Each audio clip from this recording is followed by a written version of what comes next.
साथियों नमस्कार। उपनिवेशवाद और देहात, सरकारी अभिलेखों का अध्ययन, उपनिवेशवाद और देहात। इस अध्याय में आप यह देखेंगे कि औपनिवेशिक शासन का अर्थ उन लोगों के लिए क्या था जो देहात में रहते थे। इस अध्ययन के माध्यम से आप बंगाल के जमींदारों से मिलेंगे, उन राजमहल की पहाड़ियों की यात्रा करेंगे जहां पहाड़ियां और संथाल लोग रहते थे, और फिर वहां से दक्कन की ओर बढ़ेंगे। आप यह देखेंगे कि ईस्ट इंडिया कंपनी ने देहात में अपना राज कैसे स्थापित किया था, अपनी राजस्व नीतियों को कैसे कार्यान्वित किया था, भिन्न भिन्न वर्गों के लोगों के लिए इन नीतियों का क्या मतलब था और उन्होंने रोजमर्रा की जिंदगी को कैसे बदल दिया था। राज्य यानी सरकार द्वारा लागू किए गए कानूनों के जनसाधारण के लिए अनेक परिणाम होते हैं। वे कुछ हद तक यह निर्धारित करते हैं कि उन कानूनों के परिणाम स्वरूप कौन पहले से अधिक धनवान बनते हैं और कौन गरीब हो जाते हैं। किसी नई ज़मीन मिल जाती है और कौन अपनी उस ज़मीन को खो बैठता है जिस पर वह रहता है और गुजर बसर करता था। किसानों को जब पैसे की ज़रूरत पड़ती है तब वे वहाँ किसके पास जाते हैं। आप यह भी देखेंगे कि लोग कानूनों का पालन करने के लिए मजबूर होते हुए भी ऐसे कानून का विरोध करने से भी नहीं हिचकते थे जिसे वे अन्यायपूर्ण समझते थे। ऐसा करते समय लोग यह भी स्पष्ट करने का प्रयत्न करते थे कि कानून किस प्रकार लागू किए जाने चाहिए और इस प्रकार वे उनके परिणामों में कुछ फेरबदल कर देते थे। आप उन स्रोतों के बारे में भी जान पाएंगे जो हमें इन इतिहासों के बारे में बताते हैं, साथ ही इन समस्याओं के बारे में भी जो इतिहासकारों के सामने इस संबंध में उपस्थित होती है। आप राजस्व अभिलेखों और सर्वेक्षणों, पत्र पत्रिकाओं तथा सर्वेक्षकों एवं यात्रियों द्वारा छोड़े गए विवरणों और जांच आयोगों द्वारा प्रस्तुत की गई रिपोर्टों के बारे में भी पढ़ेंगे। चित्र 10 में देखेंगे हम 10.1 में देखेंगे कपास गांव से मंडी ले जाई जा रही। यह चित्र 20 अप्रैल 1861 के लंदन न्यूज में प्रकाशित हुआ था। चित्र को आप देख सकते हैं कि कपास गांव से मंडी ले जाई जा रही है। इसके आगे हम देखें बंगाल और वहाँ के जमींदार। जैसे कि आप जानते हैं कि औपनिवेशिक शासन पर सर्वप्रथम बंगाल में स्थापित किया गया था। यही वह प्रांत था जहाँ पर सबसे पहले ग्रामीण समाज को पुनर्व्यवस्थित करने और भूमि संबंधी अधिकारों की नई व्यवस्था तथा एक नई राजस्व प्रणाली स्थापित करने के लिए प्रयत्न किए गए थे।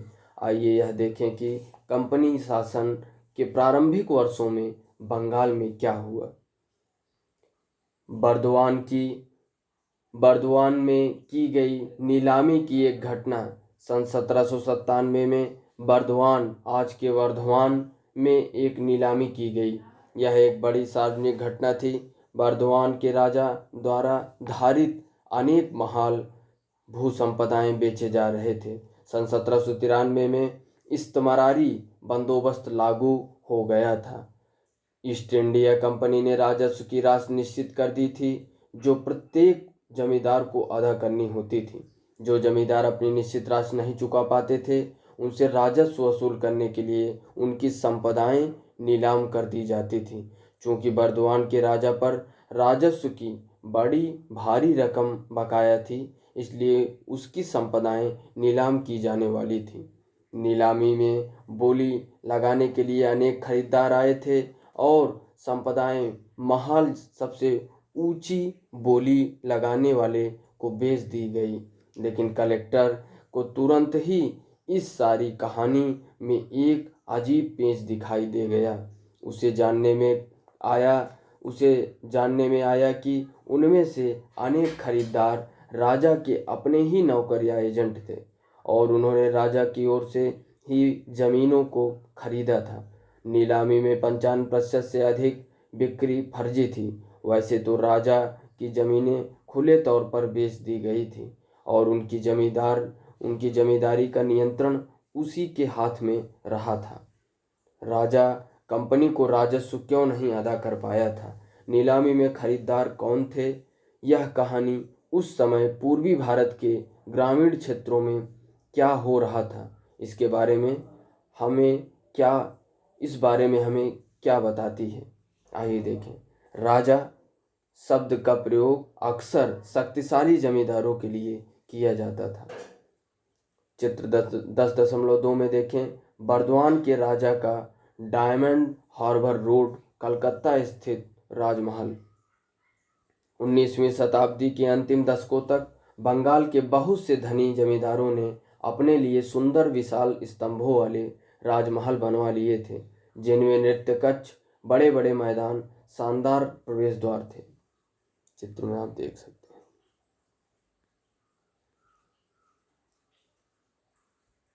इसके आगे हम देखें।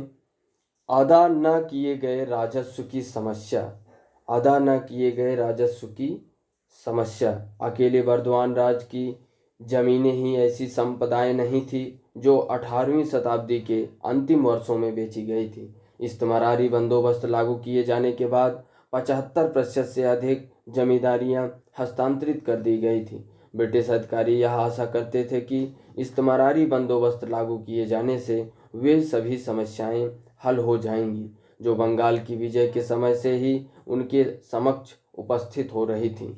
1770 के दशक तक आते आते बंगाल की ग्रामीण अर्थव्यवस्था संकट के दौर से गुजरने लगी थी, क्योंकि बार बार अकाल पड़ रहे थे और खेती की पैदावारी घटती जा रही थी। अधिकारी लोग ऐसा सोचते थे कि खेती, व्यापार और राज्य के राजस्व संसाधन सब तभी विकसित किए जा सकेंगे जब कृषि में निवेश को प्रोत्साहन दिया जाएगा, और ऐसा तभी किया जा सकेगा जब संपत्ति के अधिकार प्राप्त कर लिए जाएंगे और राजस्व मांग की दरों को अस्थायी रूप से तय कर दिया जाएगा।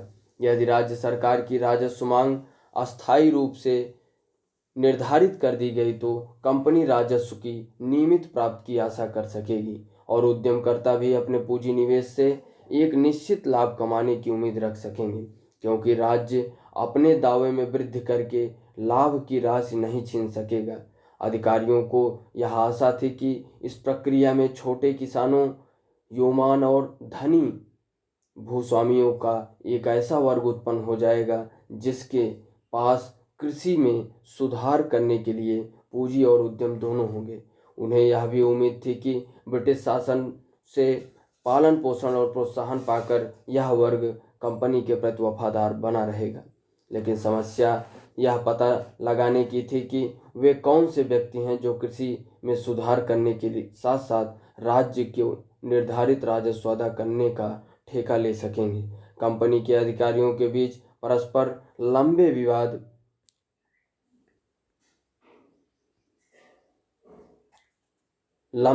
वाद विवाद के बाद बंगाल के राजाओं और तालुकादारों के साथ इस्तेमारी बंदोबस्त लागू किया गया।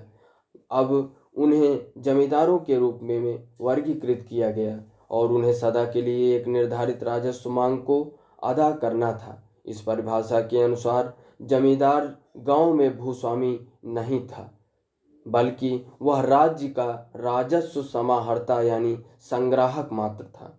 जमींदारों के नीचे अनेक, कभी कभी तो 400 तक गांव होते थे।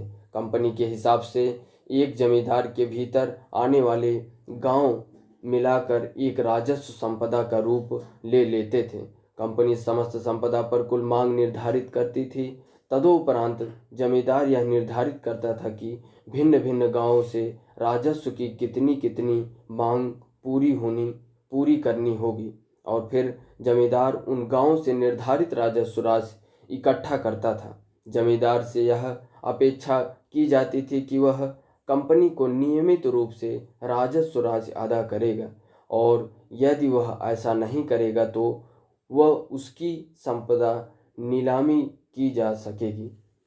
अब हम चित्र को देख लेते हैं। 10.3 चार्ल्स कॉर्नवालिस 1738 से 1805 का 1785 में थॉमस गेंसबोरो द्वारा चित्रित चित्र।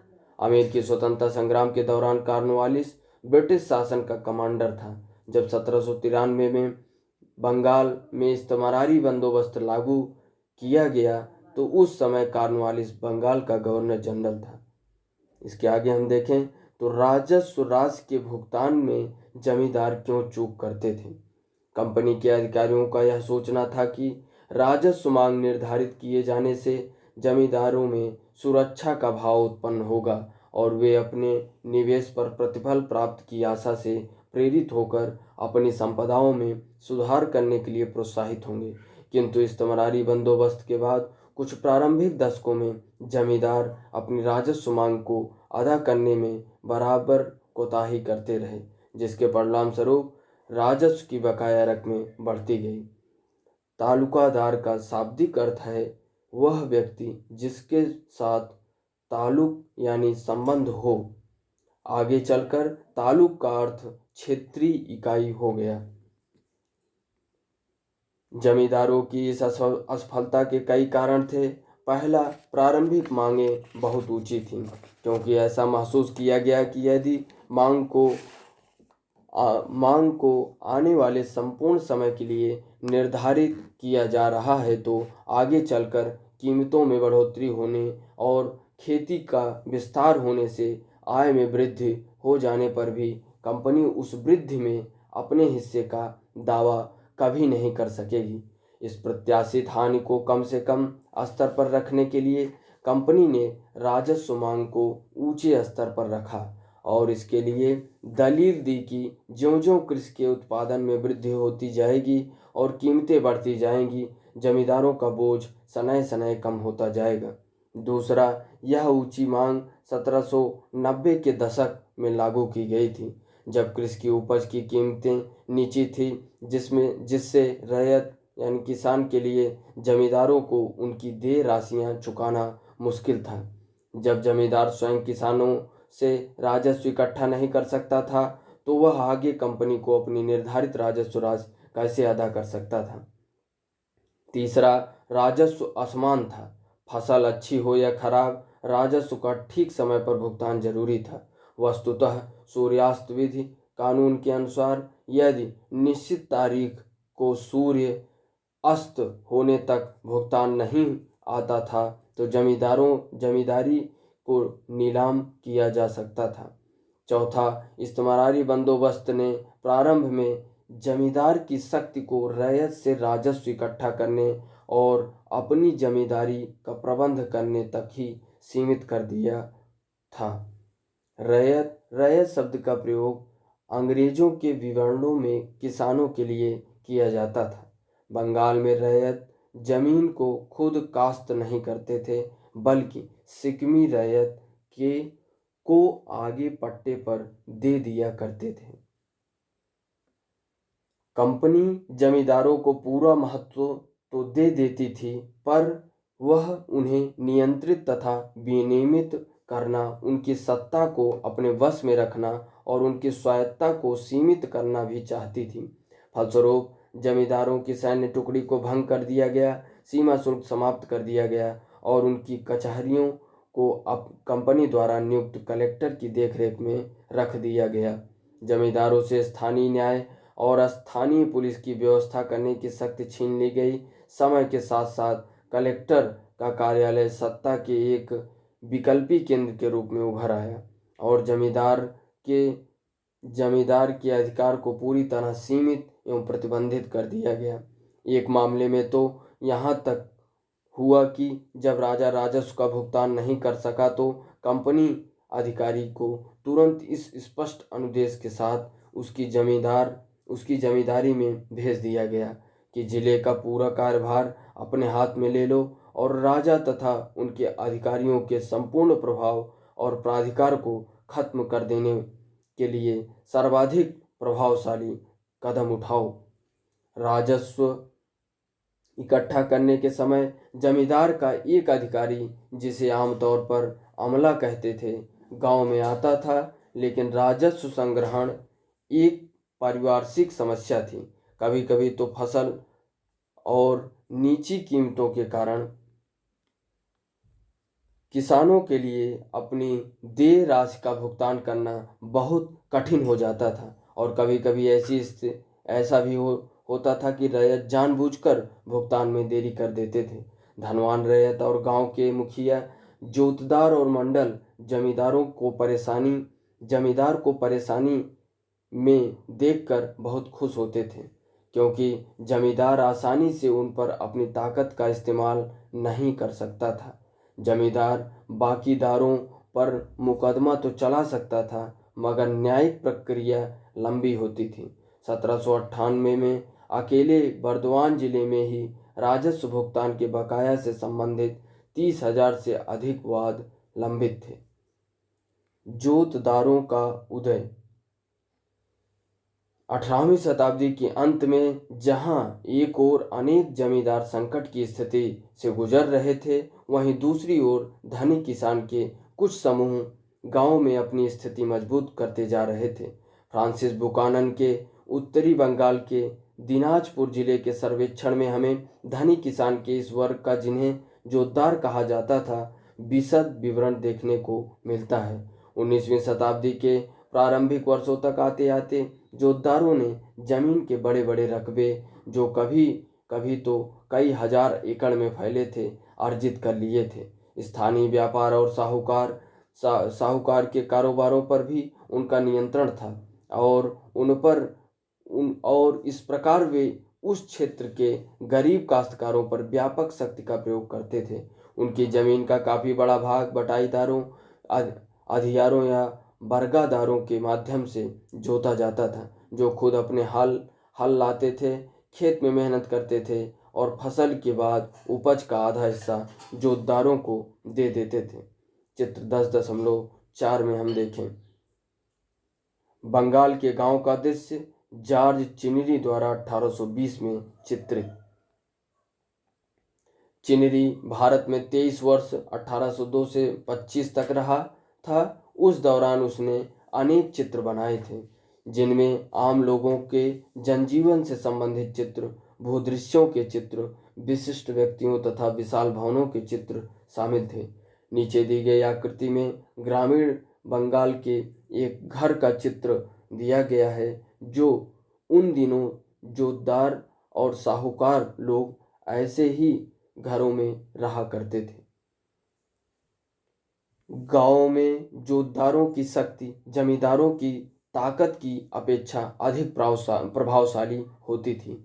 जमींदार के विपरीत जो शहरी इलाकों में रहते थे, जोतदार गांव में ही रहते थे और गरीब ग्रामवासियों के काफी बड़े वर्ग पर सीधे अपने नियंत्रण का प्रयोग करते थे। जमींदारों द्वारा गांव की जमा लगान को बढ़ाने के लिए जाने वाले प्रयत्नों का वे घोर प्रतिरोध करते थे। जमींदार अधिकारियों को अपने कर्तव्य का पालन करने से रोकते थे। जो रैयत उन पर निर्भर रहते थे, उन्हें वे अपने पक्ष में एकजुट रखते थे और जमींदार को राजस्व के भुगतान में जानबूझकर देरी करा देते थे। सच तो यह है कि जब राजस्व का भुगतान न किए जाने पर जमींदारी को नीलाम किया जाता था, तो अक्सर जोतदार ही उन जमीनों को खरीद लेते थे। उत्तरी बंगाल में जोतदार सबसे अधिक शक्तिशाली थे। हालांकि धनी किसान और गांव के मुखिया लोग भी बंगाल के अन्य भागों के देहाती इलाकों में प्रभावशाली बनकर उभर रहे थे। कुछ जगहों पर उन्हें हवलदार कहा जाता था और कुछ अन्य स्थानों पर गांटीदार या मंडल कहलाते थे। उनके उदय से जमींदारों के अधिकारों का कमजोर पड़ना अवश्यंभावी था। चित्र 10.5 में देखें कंपनी राज। सबसे पहले सिक्मी रैयत से रैयत और रैयत से जमींदार और जमींदार से कंपनी राज। अनेक गांवों पर नियंत्रण रखता था जमींदार। फिर सिकमी रैयत, फिर जोतदार। जोतदार यानी धनवान रैयत, व्यापारी और महाजन यानी साहूकार भी, जो जमींदार को राजस्व देता था और जमींदार कंपनी राज को। तो यह था ग्रामीण बंगाल में शक्ति के धारक जमींदार का। कंपनी को राजस्व अदा करने के लिए खा गांव में राजस्व संबंधी मांग जमा निर्धारित करने के लिए जिम्मेदार था। गांव का प्रत्येक छोटा या बड़ा रैयत जमींदार को लगान अदा करता था। जोतदार अन्य रैयतों को उधार देते थे और अपनी उपज बेचते थे। रैयत कुछ जमीन खुद जोतते थे और बाकी जमीन सिकमी रैयत को लगान पर दे देते थे। सिकमी रैयत रैयतों को लगान देते थे। चित्र 10.5 के साथ हम दिए गए पाठ को सावधानी पूर्वक पढ़ें और तीर के निशान के साथ साथ उपयुक्त स्थलों पर ये शब्द भरेंगे: लगान, राजस्व, ब्याज, उधार ऋण और उपज। अब हम इसके बाद देखेंगे दिनाजपुर के जोतदार। स्रोत फर्स्ट। बुकानन ने बताया है कि उत्तरी बंगाल के दिनाजपुर जिले के जोतदार किस प्रकार जमींदार के अनुशासन का प्रतिरोध और उसकी शक्ति की अवहेलना किया करते थे। भूस्वामी इस वर्ग के लोगों को पसंद नहीं करते थे, लेकिन यह स्पष्ट है कि इन लोगों का होना बहुत जरूरी था, क्योंकि इनके बिना जरूरतमंद काश्तकारों को पैसा उधार कौन देता। जोतदार जो बड़ी बड़ी ज़मीनें जोतते हैं बहुत ही हठीले और जिद्दी हैं और यह जानते हैं कि जमींदारों का उन पर कोई वश नहीं चलता। वे तो अपने राजस्व के रूप में कुछ थोड़े ही रुपए ही दे देते हैं और लगभग हर किस्त में कुछ न कुछ बकाया रकम रह जाती है। उनके पास उनके पट्टे की हकदारी से ज़्यादा ज़मीन है। जमींदार की रकम के कारण अगर अधिकारी उन्हें कचहरी में बुलाते थे और उन्हें डराने धमकाने के लिए घंटे 2 घंटे कचहरी में रोक लेते हैं, तो वे तुरंत उनकी शिकायत करने के लिए फौजदारी थाना, पुलिस थाना या मुंसिफ की कचहरी में पहुंच जाते हैं और कहते हैं कि जमींदार के कारिंदों ने उनका अपमान किया है। इस प्रकार राजस्व की बकाया रकमों के मामले बढ़ते जाते हैं और जोतदार छोटे छोटे रैयत को राजस्व न देने के लिए भड़काते रहते हैं। यह बताइए कि जोतदार जमींदारों की सत्ता का किस प्रकार प्रतिरोध किया करते थे। गतिविधि इसके आगे हम देखें तो जमींदारों की ओर से प्रतिरोध।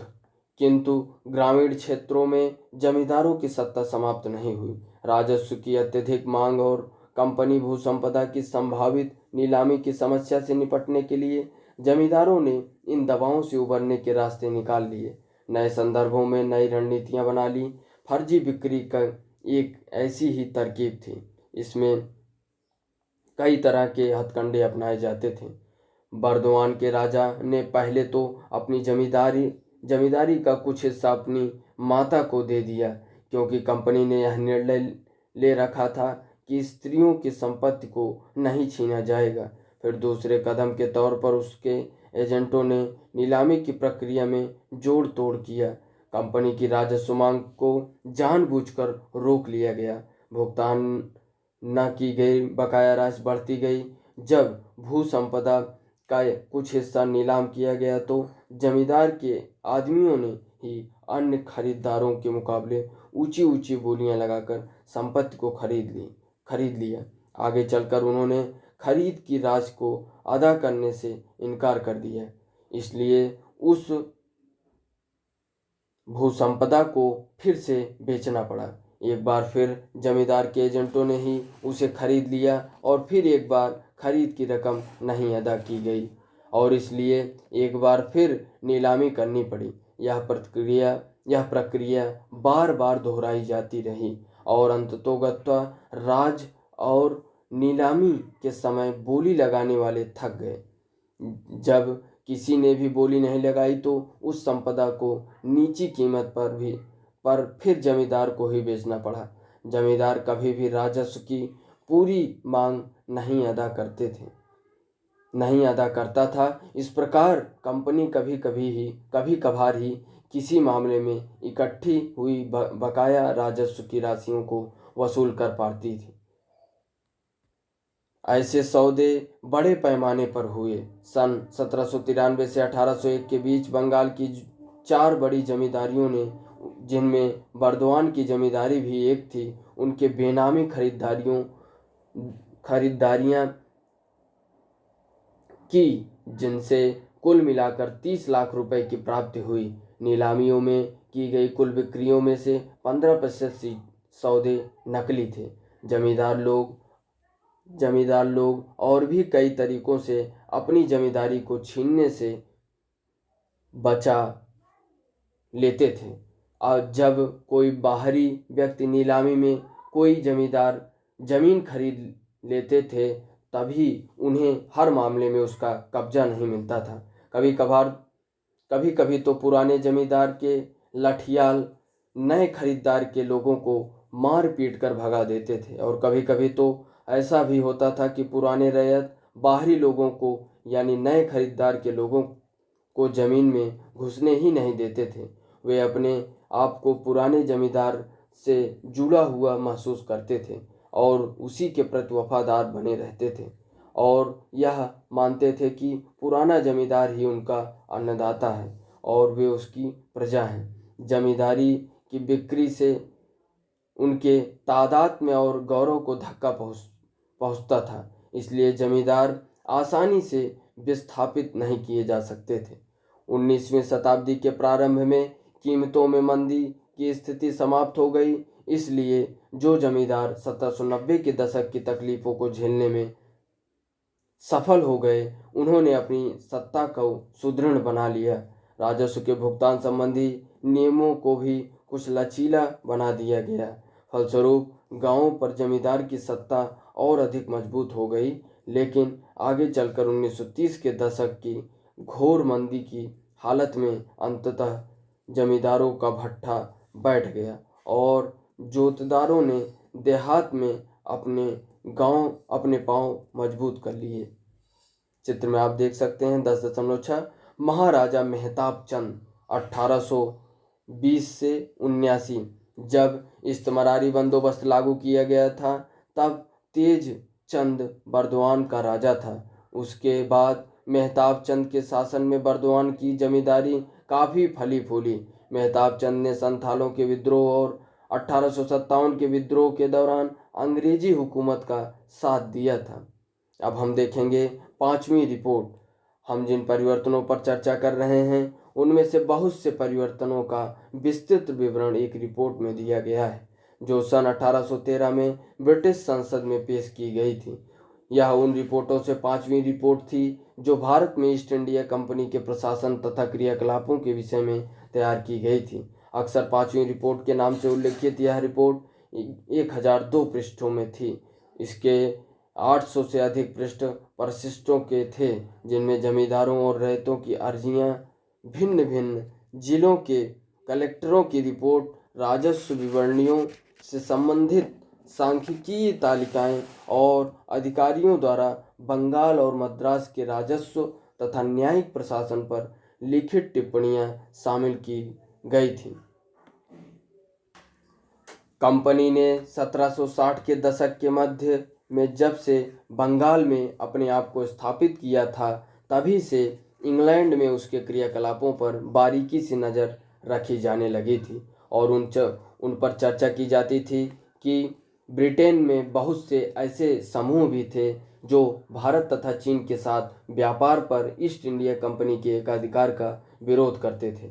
वे चाहते थे कि उस शाही फरमान को रद्द कर दिया जाए जिसके तहत इस कंपनी को यह एकाधिकार दिया गया था। ऐसे निजी व्यापारियों की संख्या बढ़ती जा रही थी जो भारत के साथ होने वाले व्यापार में हिस्सा लेना चाहते थे, और ब्रिटेन के उद्योगपति ब्रिटिश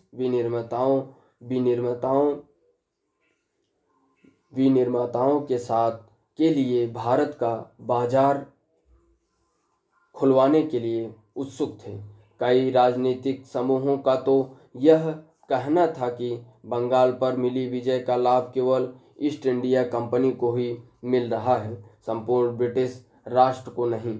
कंपनी के कुशासन और अव्यवस्थित प्रशासन के विषय में प्राप्त सूचना पर ब्रिटेन में गर्मागर्म बहस छिड़ गई और कंपनी के अधिकारियों के लोभ लालच और भ्रष्टाचार की घटनाओं को ब्रिटेन के समाचार पत्रों में व्यापक रूप से उछाला गया। ब्रिटिश संसद ने भारत में कंपनी के शासन को विनियमित और नियंत्रित करने के लिए 18वीं शताब्दी के अंतिम दशकों में अनेक अधिनियम पारित किए। कंपनी को बाध्य किया गया कि वह अनेक अधिनियम पारित किए कि वह भारत के प्रशासन के विषय में नियमित रूप से अपनी रिपोर्ट भेजा करे और कंपनी के कामकाज की जांच करने के लिए कई समितियां नियुक्त की गई। अब हम देख लेते हैं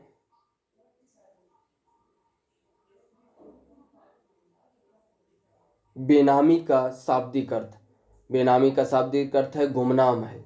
हिंदी तथा कुछ अन्य भारतीय भाषाओं में इस शब्द का प्रयोग ऐसे शब्दों के लिए किया जाता है जो किसी फर्जी या अपेक्षाकृत महत्वहीन व्यक्ति के नाम से किए जाते हैं और उनमें असली फायदा पाने वाले व्यक्ति का नाम नहीं दिया जाता। लाठियाल का शाब्दिक अर्थ है वह व्यक्ति जिसके पास लाठी या डंडा हो। ये जमींदार के लठैत यानी डंडेबाज पक्षधर होते थे। अंडुल राजमहल देख सकते हैं 10.7। ऐसे राजमहल एक युगांत को दर्शाने वाले अवशेष हैं। जमींदारों को के रहन सहन की पत्तोन्मुख वैभवशाली जीवन शैली पर बनी सत्यजीत राय की प्रसिद्ध फिल्म जलसा घर की शूटिंग इसी अंडुल राजमहल में की गई थी। चित्र में आप देख सकते हैं अंडुल राजमहल को। इसके आगे हम देखें तो 5वीं रिपोर्ट एक ऐसी ही रिपोर्ट है जो एक प्रवर समिति द्वारा तैयार की गई थी। यह रिपोर्ट भारत में ईस्ट इंडिया कंपनी के शासन के स्वरूप पर ब्रिटिश संसद में गंभीर वाद विवाद का आधार बनी। 18वीं शताब्दी के अंतिम दशकों में ग्रामीण बंगाल में क्या हुआ इसके बारे में हमारी अवधारणा लगभग 1.5 शताब्दी तक इस 5वीं रिपोर्ट के आधार पर ही बनती सुधरती रही। 5वीं रिपोर्ट में उपलब्ध साक्ष्य बहुमूल्य हैं, लेकिन ऐसी कि सरकारी रिपोर्ट को सावधानीपूर्वक पढ़ना और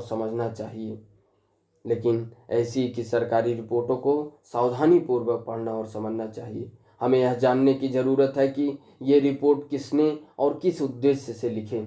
वास्तव में आधुनिक शोधों से पता चलता है कि 5वीं रिपोर्ट में दिए गए तर्कों और साक्ष्यों को बिना किसी आलोचना के स्वीकार नहीं किया जा सकता।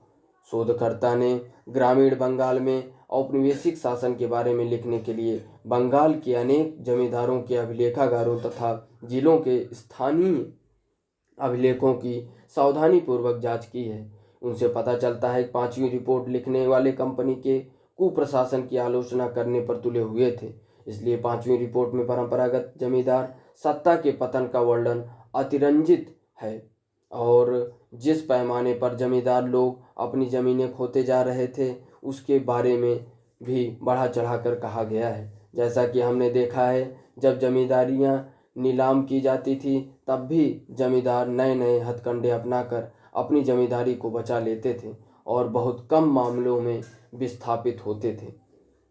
स्रोत 2 5वीं रिपोर्ट से उद्धृत हम देख लेते हैं इसको। जमींदारों की हालत और जमीनों की नीलामी के बारे में 5वीं रिपोर्ट में कहा गया है। राजस्व समय पर नहीं वसूल किया जाता था और काफ़ी हद तक ज़मीनें समय समय पर नीलामी पर बेचने के लिए रखी जाती थी। स्थानीय वर्ष 1203 तदनुसार सन 1796 से 97 में बिक्री के लिए विज्ञापित जमीन की निर्धारित राशि जुमा 28,70,061 सिक्का रुपये थी और वह वास्तव में 17,90,416 रुपये में बेची गई और 14,18,756 रुपये की राशि जुम्मा के रूप में प्राप्त हुई। स्थानीय संवत 1204 तदनुसार सन 1797 से 98 में 26,66,191 सिक्का रुपए के लिए जमीन विज्ञप्ति की गई। 22,74,076 सिक्का रुपए की जमीन बेची गई और क्रय राशि 21,47,580 सिक्का रुपए थी। बाकीदारों में कुछ लोग देश के बहुत पुराने परिवारों में से थे। ये थे नदिया, राजशाही, बिशनपुर, सभी बंगाल के जिले आदि के राजा। साल दर साल उनकी जागीरों के टूटते जाने से उनकी हालत बिगड़ गई। उन्हें गरीबी और बर्बादी का सामना करना पड़ा और कुछ मामलों में तो सार्वजनिक निर्धारण की राशि को यथावत बनाए रखने के लिए राजस्व अधिकारियों को भी काफ़ी कठिनाई उठानी पड़ी। जिस लहजे में साक्ष्य अभिलेखित किया गया है उससे आप रिपोर्ट में वर्णित तथ्यों के प्रति रिपोर्ट लिखने वाले के रुख के बारे में क्या सोचते हैं? आंकड़ों के जरिए रिपोर्ट में क्या दर्शाने की कोशिश की गई है? क्या इन 2 वर्षों के आंकड़ों से आपके विचार में किसी भी समस्या के बारे में दीर्घकालीन निष्कर्षों को निकालना संभव होगा? चर्चा कीजिए। आपने जमींदारों के हाल के बारे में अभी जो कुछ पढ़ा है उसकी तुलना अध्याय 8 में किए गए विवरणों से कीजिए। इसके आगे हम देखें कुदाल और हल।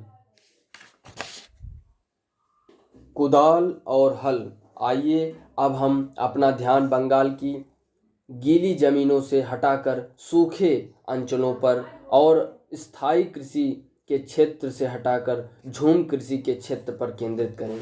आप उन परिवर्तनों को देखेंगे जो कृषक अर्थव्यवस्था की सीमाओं के बाहर की ओर विस्तार होने से आए, जिससे राजमहल की पहाड़ियों के इलाकों में स्थित जंगल और चारागाह उस अर्थव्यवस्था में समा गए। आप यह भी देखेंगे कि इन परिवर्तनों के कारण इस क्षेत्र के भीतर तरह तरह के झगड़े झंझट कैसे उत्पन्न हुए। अब हम देखेंगे राजमहल की पहाड़ियों में। 19वीं शताब्दी के प्रारंभिक वर्षों में बुकानन ने राजमहल की पहाड़ियों का दौरा किया था। उसके वर्णन के अनुसार ये पहाड़ियाँ अभेद्य लगती थी। यह एक ऐसा खतरनाक इलाका था जहाँ बहुत कम यात्री जाने की हिम्मत करते थे। बुकानन जहाँ कहीं भी गया वहाँ उसने निवासियों के व्यवहार को शत्रुतापूर्ण पाया। वे लोग कंपनी के अधिकारियों के प्रति आशंकित थे और उनसे बातचीत करने को तैयार नहीं थे। कई उदाहरणों में तो वे अपने घर बार और गांव छोड़कर भाग गए थे। ये पहाड़ी लोग कौन थे? वे बुकानन के दौरे के प्रति इतने आशंकित क्यों थे? बुकानन की पत्रिका में हम 19वीं शताब्दी के प्रारंभिक वर्षों में इन लोगों की जो तरस खाने वाली हालत थी उसकी झलक मिलती है। उन स्थानों के बारे में उसने डायरी लिखी थी जहाँ जहाँ उसने भ्रमण किया, लोगों से मुलाकात की थी और उनके रीति रिवाजों को देखा था। यह पत्रिका हमारे मस्तिष्क में अनेक प्रश्न खड़े करती है, किंतु यह हमेशा हमें उत्तर देने में सहायक नहीं होती है।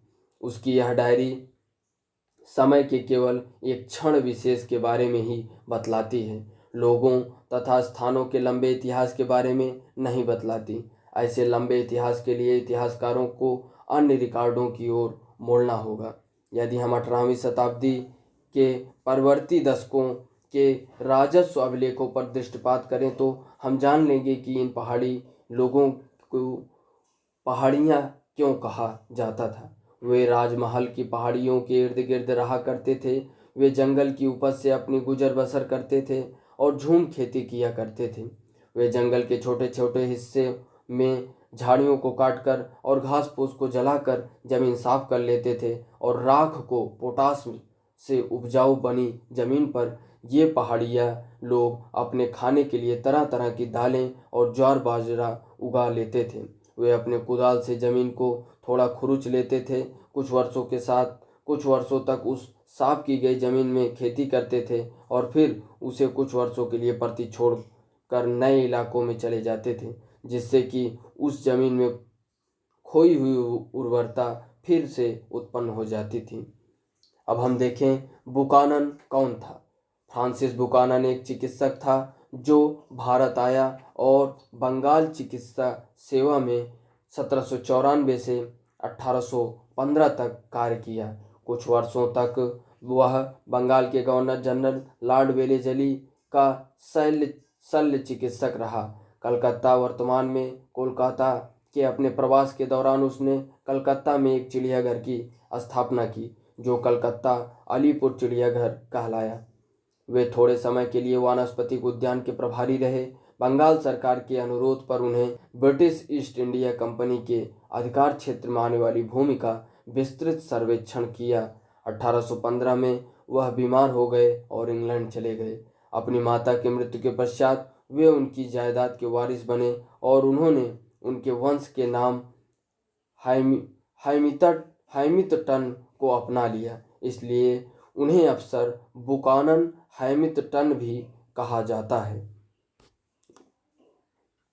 बुकानन हैमिल्टन भी कहा जाता है। इसके आगे हम देखें, उन जंगलों से पहाड़िया लोग खाने के लिए महुआ के फूल इकट्ठे करते थे। बेचने के लिए रेशम के कोया और राल और काठ कोयला बनाने के लिए लकड़ियाँ इकट्ठी करते थे। पेड़ों के नीचे जो छोटे छोटे पौधे उग जाते थे या परती जमीन पर जो घास फूस की हरी चादर सी बिछ जाती थी वह पशुओं के लिए चारागाह बन जाती थी। इसके आगे हम चित्र 10.8 को आप देखें। राजमहल की पहाड़ियों में स्थित एक पहाड़ी गांव का चित्र जो 1782 में विलियम होजेस द्वारा चित्रित किया गया है। आप चित्र को देखें, मैं पढ़ रहा हूँ। विलियम होजेस एक ब्रिटिश कलाकार था जो कैप्टन कुक के साथ उसकी प्रशांत महासागर को दूसरी समुद्र यात्रा 1772 से 75 के दौरान प्रशांत क्षेत्र में गया था। वहां से भारत आया था। 1781 में वह भागलपुर के कलेक्टर ऑगस्टस क्लीवलैंड का मित्र बन गया था। क्लीवलैंड के निमंत्रण पर होजेज 1782 में उसके साथ जंगल महालों के भ्रमण पर गया था। वहां होजेज ने कई एक्वाटिंट तैयार किए थे। उस समय के अनेक चित्रकारों की तरह होजेज ने भी बड़े सुंदर सुंदर रमणीय दृश्यों की खोज की थी। उस समय के चित्रोपम दृश्यों के खोजी कलाकार स्वच्छंदतावाद की विचारधाराओं से प्रेरित थे। इस विचारधारा के अंतर्गत प्रकृति की पूजा की जाती थी और उसके सौंदर्य एवं शक्ति की प्रशंसा की जाती थी। रूमानी कलाकार यह महसूस करते थे कि प्रकृति से संलाप संबंध बनाने के लिए यह आवश्यक है कि कलाकार प्रकृति के निकट संपर्क में आएं। अपने ग्राम गीतों में प्रकृति का चित्रण करें। आधुनिक कृत्रिम सभ्यता से दूषित न हों। अज्ञात भूदृश्यों को खोजें और छाया एवं प्रकाश के अलौकिक आनंद का लाभ उठाएं। प्रकृति के इन्हीं रहस्यों की खोज में होजेज ने राजमहल की पहाड़ियों का भ्रमण किया था। उसे समतल सपाट भूखंड नीरस लगे जबकि विविधतापूर्ण ऊंची नीची उबड़ खाबड़ जमीन में सुंदरता के दर्शन हुए। औपनिवेशिक अधिकारी जिन भूदृश्यों को भयंकर तथा उजाड़ उपद्रवी जंगली लोगों का निवास स्थल मानते थे वे दृश्य होजेज की चित्रकारी में मनमोहक और रमणीय दिखाई देते हैं। आप देख सकते हैं कितना मनोरम दृश्य। ऊपर दिए गए चित्र को देखिए और यह पता लगाइए कि होजेज ने राजमहल की पहाड़ियों को किस लिए रमणीय माना था। एक्वाटिंट ताम्र पट्टोत्कीर्णन एक ऐसी तस्वीर होती है जो ताम्र पट्टी में अम्ल की सहायता से चित्र के रूप में कटाई करके छापी जाती है। शिकारियों, झूम खेती करने वालों, खाद्य बटोरने वालों, काठ कोयला बनाने वालों, रेशम के कीड़े पालने वालों के रूप में पहाड़िया लोगों की जिंदगी इस प्रकार जंगल में घनिष्ठ रूप से जुड़ी हुई थी। वे इमली के पेड़ों के बीच बनी अपनी झोपड़ियों में रहते थे और आम के पेड़ों की छां में आराम करते थे। वे पूरे प्रदेश को अपनी निजी भूमि मानते थे और यह भूमि उनकी पहचान और जीवन का आधार थी। वे बाहरी लोगों के प्रवेश का प्रतिरोध करते थे। उनके मुखिया लोग अपने समूह में एकता बनाए रखते थे, आपसी लड़ाई झगड़े निपटा देते थे और अन्य जनजातियों तथा मैदानी लोगों के साथ लड़ाई छिड़ने पर अपनी जनजाति का नेतृत्व करते थे। चित्र में आप देखेंगे 10.9 में विलियम होजेस द्वारा चित्रित जंगल प्रदेश का एक दृश्य। यहाँ आप जंगल से ढकी हुई नीची पहाड़ियाँ और ऊंची चोटियाँ भी देख सकते हैं जो कहीं भी वास्तव में 2000 फुट से ऊंची नहीं है। बीच में खड़ी दुरूह पहाड़ियाँ दिखलाकर होजेज उनकी दुर्गमता पर बल देना चाहता है। अब हम आगे देखें। इन पहाड़ियों को अपना मूलाधार बनाकर पहाड़िया लोग बराबर उन मैदानों पर आक्रमण करते रहते थे जहां किसान एक स्थान पर बसकर अपनी खेती बाड़ी किया करते थे। पहाड़ियों द्वारा ये आक्रमण ज़्यादातर अपने आप को विशेष रूप से अभाव या अकाल के वर्षों में जीवित रखने के लिए किए जाते थे। साथ ही ये हमले मैदानों में बसे हुए समुदायों पर अपनी ताकत दिखलाने का भी एक तरीका था। इसके अलावा ऐसे आक्रमण बाहरी लोगों के साथ अपने राजनीतिक संबंध बनाने के लिए भी किए जाते थे। मैदानों में रहने वाले जमींदारों को अक्सर इन पहाड़ी मुखियाओं को नियमित रूप से खिराज देकर उनसे शांति खरीदनी पड़ती थी। इसी प्रकार व्यापारी लोग भी इन पहाड़ियों द्वारा नियंत्रित रास्तों का इस्तेमाल करने की अनुमति प्राप्त करने हेतु उन्हें कुछ पथकर दिया करते थे। जब ऐसा पथकर पहाड़िया मुखियाओं को मिल जाता था तो वे व्यापारियों की रक्षा करते थे और यह भी आश्वासन देते थे कि कोई भी उनके माल को नहीं लूटेगा। इस प्रकार कुछ ले देकर की गई शांति संधि अधिक लंबे समय तक नहीं चली। यह 18वीं शताब्दी के अंतिम दशक में उस समय भंग हो गई जब स्थिर खेती के क्षेत्र की सीमाएं आक्रामक रीति से पूर्वी भारत में बढ़ाई जाने लगी। अंग्रेजों ने जंगलों की कटाई सफाई के काम को प्रोत्साहित किया और जमींदारों तथा जोतदारों ने बढ़ती भूमि को धान के खेतों में बदल दिया। अंग्रेजों के लिए स्थायी कृषि का विस्तार आवश्यक था क्योंकि उससे राजस्व के स्रोतों में वृद्धि हो सकती थी, निर्यात के लिए फसल पैदा हो सकती थी और एक अस्थायी सुव्यवस्थित समाज की स्थापना हो सकती थी। वे जंगलों को उजाड़ मानते थे और वनवासियों को असभ्य और बर्बर, उपद्रवी और क्रूर समझते थे। इसके पहले हम देख लें चित्र 10.8 और 10.9 को देखिए और इन चित्रों द्वारा जनजातीय मनुष्य और प्रकृति के बीच के संबंधों को किस प्रकार दर्शाया गया है उसका वर्णन करना है। इसके आगे हम देखें क्रूर समझते थे जिन पर शासन करना उनके लिए कठिन था, इसलिए उन्होंने यही महसूस किया कि जंगलों का सफाया करके वहां स्थायी कृषि स्थापित करनी होगी और जंगली लोगों को पालतू व सभ्य बनाना होगा, उनसे शिकार का काम छुड़वाना होगा और खेती का धंधा अपनाने के लिए उन्हें राजी करना होगा। ज्यों ज्यों अस्थायी कृषि का विस्तार होता गया, जंगलों तथा चारागाहों का क्षेत्र संकुचित होता गया। इससे पहाड़ी लोगों तथा स्थायी खेतिहरों के बीच झगड़ा तेज हो गया। पहाड़ी लोग पहले से अधिक नियमित रूप से बसे गांवों में पर हमले बोलने लगे और ग्रामवासियों से अनाज और पशु छीन झपट कर ले जाने लगे। औपनिवेशिक अधिकारियों ने उत्तेजित होकर इन पहाड़ियों पर काबू की भरसक कोशिशों की, परंतु उनके लिए ऐसा करना आसान नहीं था।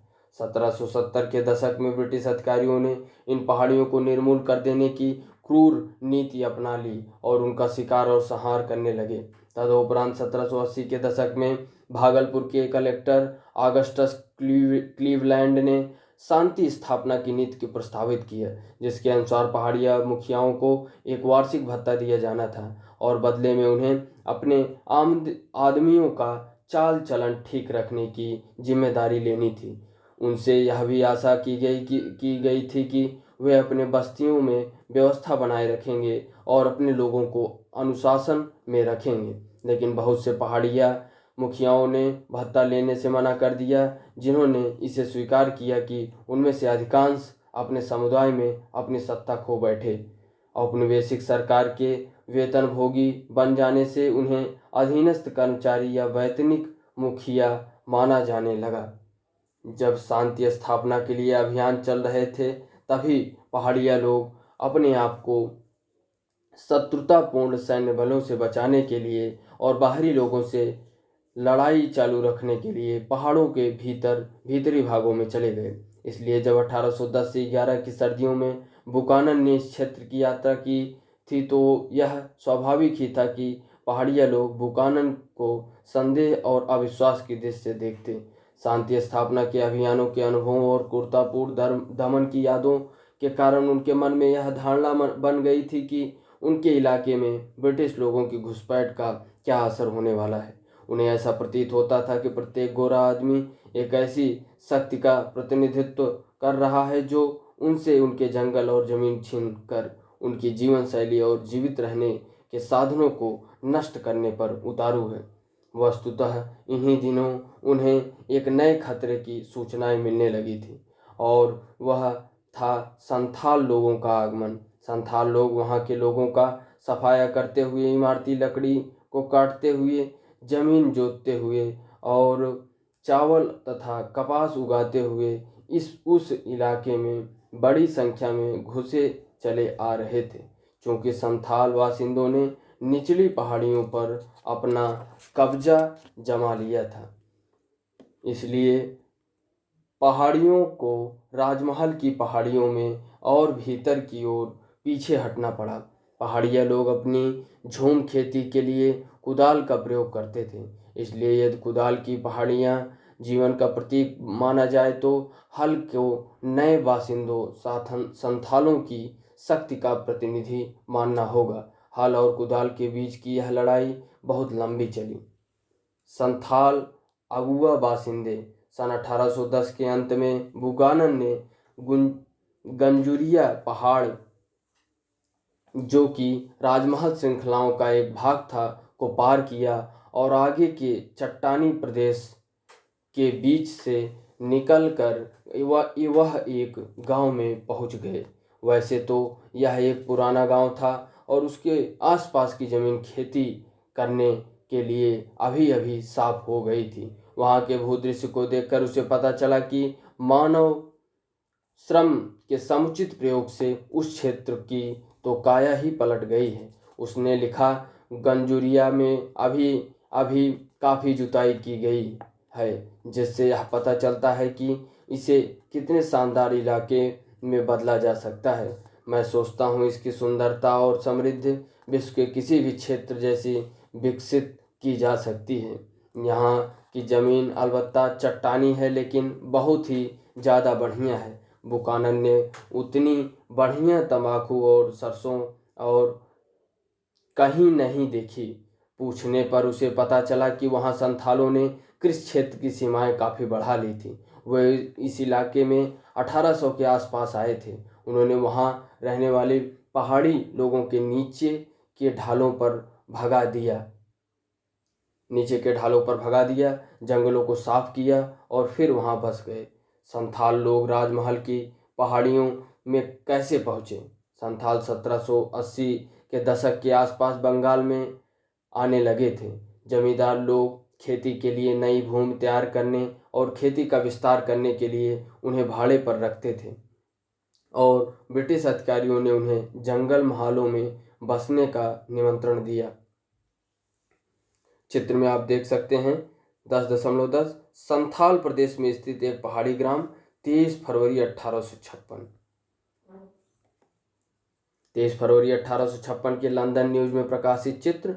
राजमहल की निचली पहाड़ियों में स्थित गांव का यह चित्र 1850 के दशक के प्रारंभ में वाल्टर सेरविल द्वारा चित्रित किया गया था। यह गांव शांतिपूर्ण, नीरव और रमणीय प्रतीत होता है। बाहरी दुनिया का इस पर कोई असर हुआ प्रतीत नहीं होता। अब हम इस गतिविधि में देख लें, इस संथाल गांव के चित्र की तुलना कीजिए चित्र 10.12 से। अब आगे हम देखें, जब ब्रिटिश लोग पहाड़ियों को अपने बस में करके अस्थायी कृषि के लिए एक स्थान पर बसाने में असफल रहे तो उनका ध्यान संथालों की ओर गया। पहाड़िया लोग जंगल काटने के लिए हल को हाथ लगाने को तैयार नहीं थे और अब भी उपद्रवी व्यवहार करते थे, जबकि इसके विपरीत संथाल आदर्श बासिंदे प्रतीत हुए, क्योंकि उन्हें जंगलों का सफाया करने में कोई हिचक नहीं थी और वे भूमि को पूरी ताकत लगाकर जोतते थे। संथालों को जमीन देकर राजमहल की तलहटी में बसने के लिए तैयार कर लिया गया।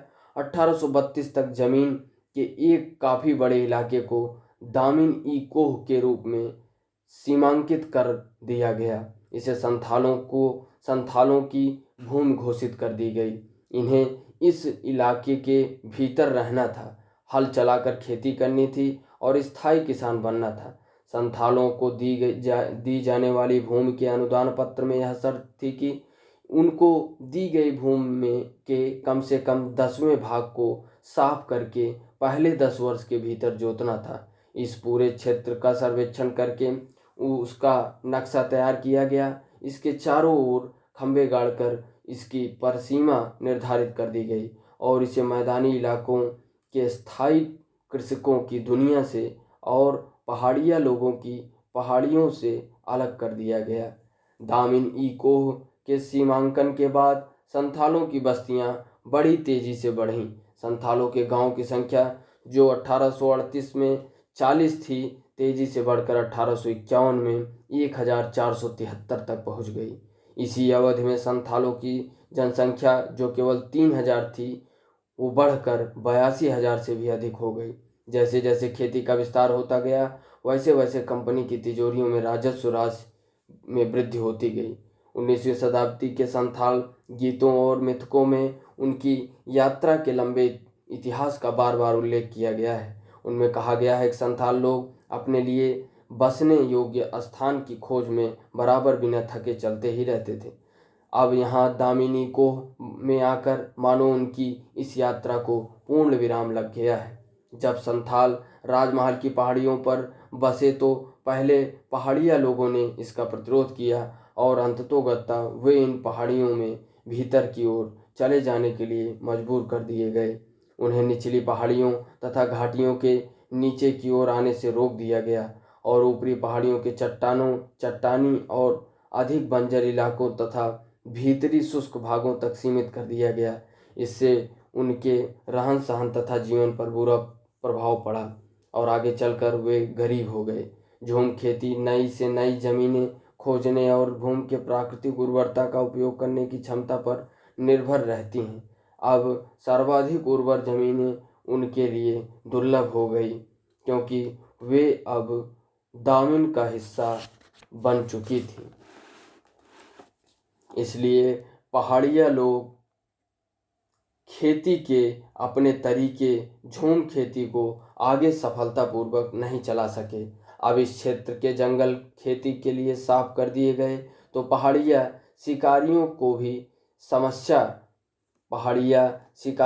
भी समस्याओं का सामना करना पड़ा। इसके विपरीत संथाल लोगों ने अपनी पहले वाली खान बदोश जिंदगी को छोड़ दिया था। अब वे एक जगह बस गए थे और बाजार के लिए कई तरह के वाणिज्यिक फसलों की खेती करने लगे थे और व्यापारियों तथा साहूकारों के साथ लेन देन करने लगे थे। किंतु संथालों ने भी जल्दी ही यह समझ लिया कि उन्होंने जिस भूमि पर खेती करना शुरू की थी वह उनके हाथों से निकलती जा रही है। संथालों ने जिस जमीन को साफ करके खेती शुरू की थी उस पर सरकार भारी कर लगा रही थी। साहूकार दीकू लोग बहुत ऊंची दर पर ब्याज लगा रहे थे और कर्ज अदा न किए जाने की सूरत में जमीन पर ही कब्जा कर रहे थे और जमींदार लोग दामिन इलाके पर अपने नियंत्रण का दावा कर रहे थे। चित्र 10.11 में आप देख सकते हैं सिधू माझी संताल विद्रोह के नेता। 1850 के दशक तक संथाल लोग यह महसूस करने लगे थे कि अपने लिए एक आदर्श संसार का निर्माण करने के लिए जहां उनका अपना शासन हो, जमींदारों, साहूकारों और औपनिवेशिक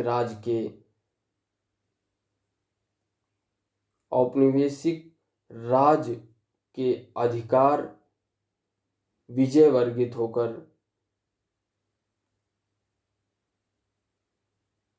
पहले हम ये चित्र में देख लेते हैं औपनिवेशिक राज। इसमें हम देखें तो चित्र 10.12 संथाल ब्रिटिश राज के सिपाहियों से युद्ध करते हुए 23 फरवरी 1856 के इलस्ट्रेटेड लंदन न्यूज में प्रकाशित चित्र। इस विद्रोह ने संथालों के प्रति ब्रिटिश धारणा को बदल दिया। जो गांव पहले नीरव एवं शांत दिखाई देते थे अब नृशंस एवं बर्बरतापूर्ण कृत्यों के स्थान बन गए हैं। चित्र में आप देख सकते हैं कि संथाल लोग किस तरीके से लड़ाई लड़ रहे हैं। इसके आगे हम देखें 10.13 में इस चित्र में देखें तो संथालों के गांव जल रहे हैं। 23 फरवरी 1856 के इलस्ट्रेटेड लंदन न्यूज में प्रकाशित चित्र। विद्रोह कुचल दिए जाने के बाद इलाके में की छानबीन की गई, संदिग्ध व्यक्तियों को पकड़ लिया गया और गांव की आग लगा दिया गया। जलते हुए गांवों के बीच चित्र ब्रिटेन में आम जनता को दिखाए गए, गर्वपूर्वक यह दर्शाने के लिए कि ब्रिटिश कितने शक्तिशाली हैं और उन्हें विद्रोह को कुचल डालने और औपनिवेशिक व्यवस्था को थोपने की कितनी अधिक योग्यता है। चित्र 10.14 में आप देखें तो इसमें आप देखें तो संथाल कैदियों को ले जाया जा रहा है। Illustrated London news 1856। ध्यान दीजिए कि ऐसे चित्र किस प्रकार के राजनीतिक संदेश देते हैं। आप देख सकते हैं चित्र के बीचों बीच ब्रिटिश अधिकारी विजय वर्गित होकर किस शान से हाथी पर सवार हैं। घोड़े पर बैठे हुआ एक अधिकारी हुक्का गुड़गुड़ा रहा है।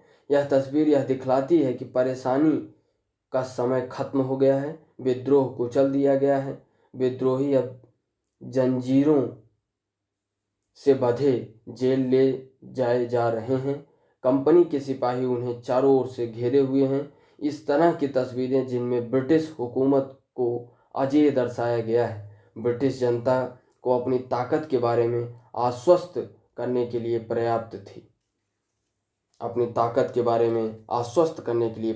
थी। इसके बाद हम देखें संथाल लोग जहां उनका अपना शासन हो, जमींदारों, साहूकारों और औपनिवेशिक राज के विरुद्ध विद्रोह करने का समय अब आ गया है।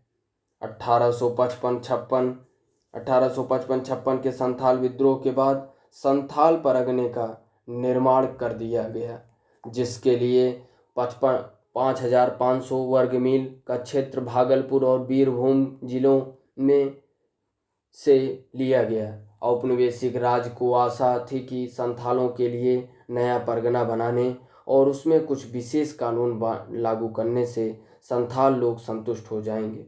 बुकानन का विवरण।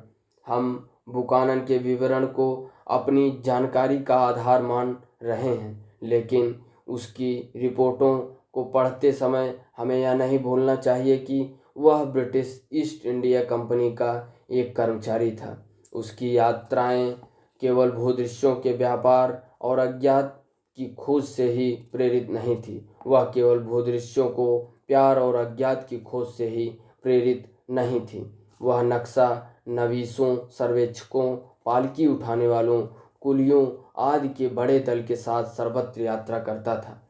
उसकी यात्रा का खर्च ईस्ट इंडिया कंपनी उठाती थी, क्योंकि उसे उन सूचनाओं की आवश्यकता थी जो बुकानन प्रत्याशित रूप से इकट्ठी करता था। बुकानन को यह साफ साफ हिदायत दी जाती थी कि उसे क्या देखना, खोजना और लिखना है। वह जब भी अपने लोगों की फौज के साथ किसी गांव में आता था तो उसे तत्काल सरकार के एक एजेंट के रूप में ही देखा जाता था। जब कंपनी ने अपनी शक्ति को सुदृढ़ बना लिया और अपने व्यवसाय का विकास कर लिया, तो वह उन प्राकृतिक संसाधनों की खोज में जुट गई जिन पर कब्जा करके उनका मनचाहा उपयोग कर सकती थी।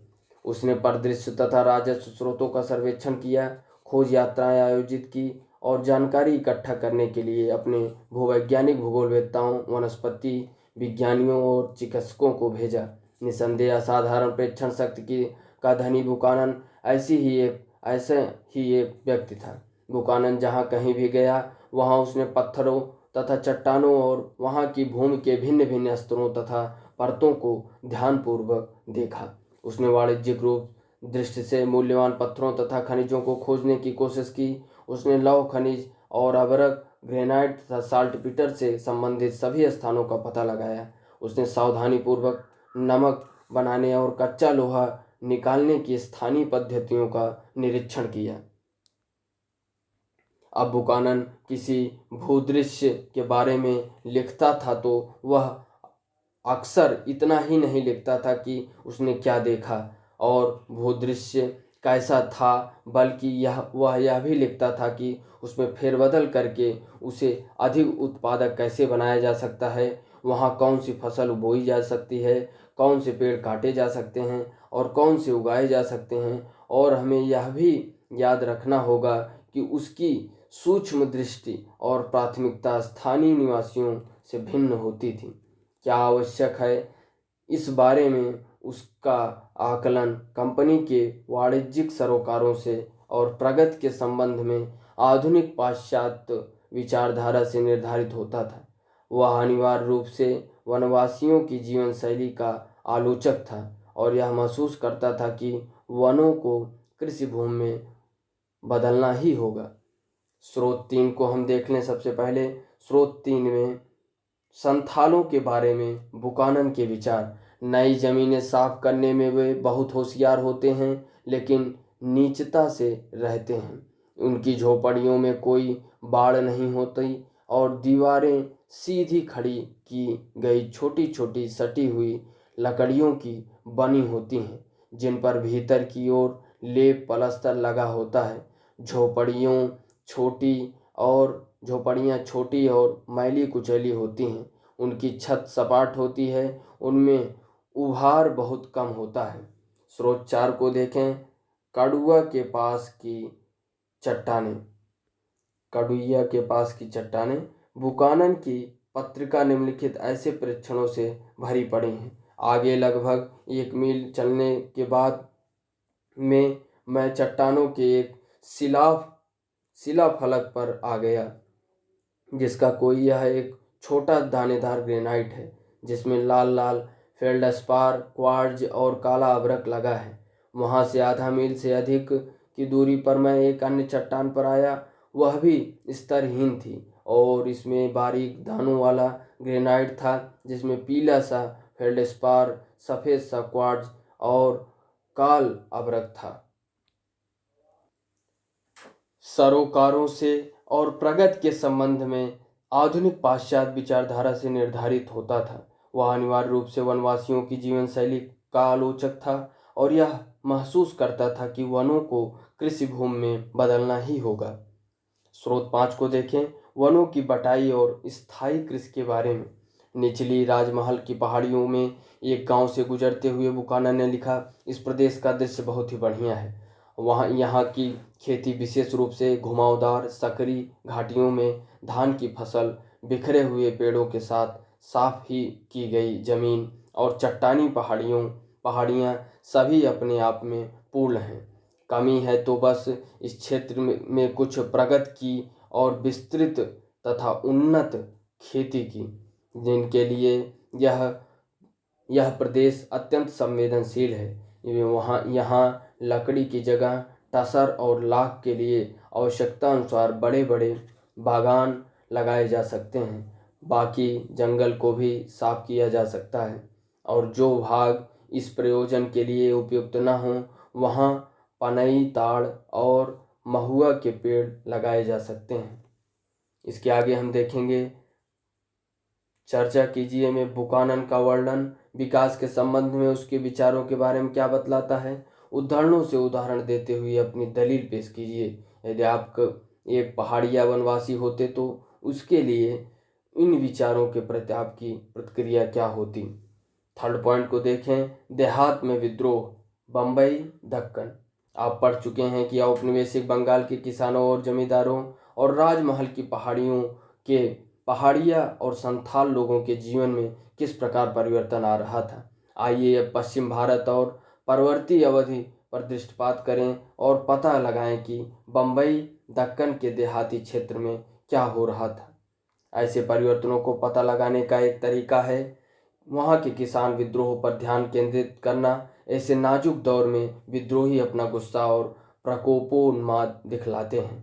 वे जिसे अन्याय और अपने दुख दर्द का कारण समझते हैं उनके खिलाफ आवाज़ बुलंद करते हैं। यदि हम उनकी नाराज़गी के आधारभूत कारणों को जानने का प्रयत्न करते हैं और उनके गुस्से की परतें उधेड़ने लगते हैं तो हम उनके जीवन और अनुभवों की झलक देख पाते हैं जो अन्यथा हमसे छिपी रहती है। विद्रोहों के बारे में ऐसे अभिलेख भी उपलब्ध होते हैं जिनका इतिहासकार अवलोकन कर सकते हैं। विद्रोहियों की करतूतों से उत्तेजित होकर और पुनः व्यवस्था स्थापित करने की उत्कट इच्छा से राज्य के प्राधिकारी केवल विद्रोह को ही दबाने का प्रयत्न नहीं करते बल्कि वे उसे जानने बूझने की कोशिश करते हैं और उसके कारणों की भी जांच करते हैं जिससे कि नीतियां निर्धारित की जा सकें और शांति की स्थापना हो सके।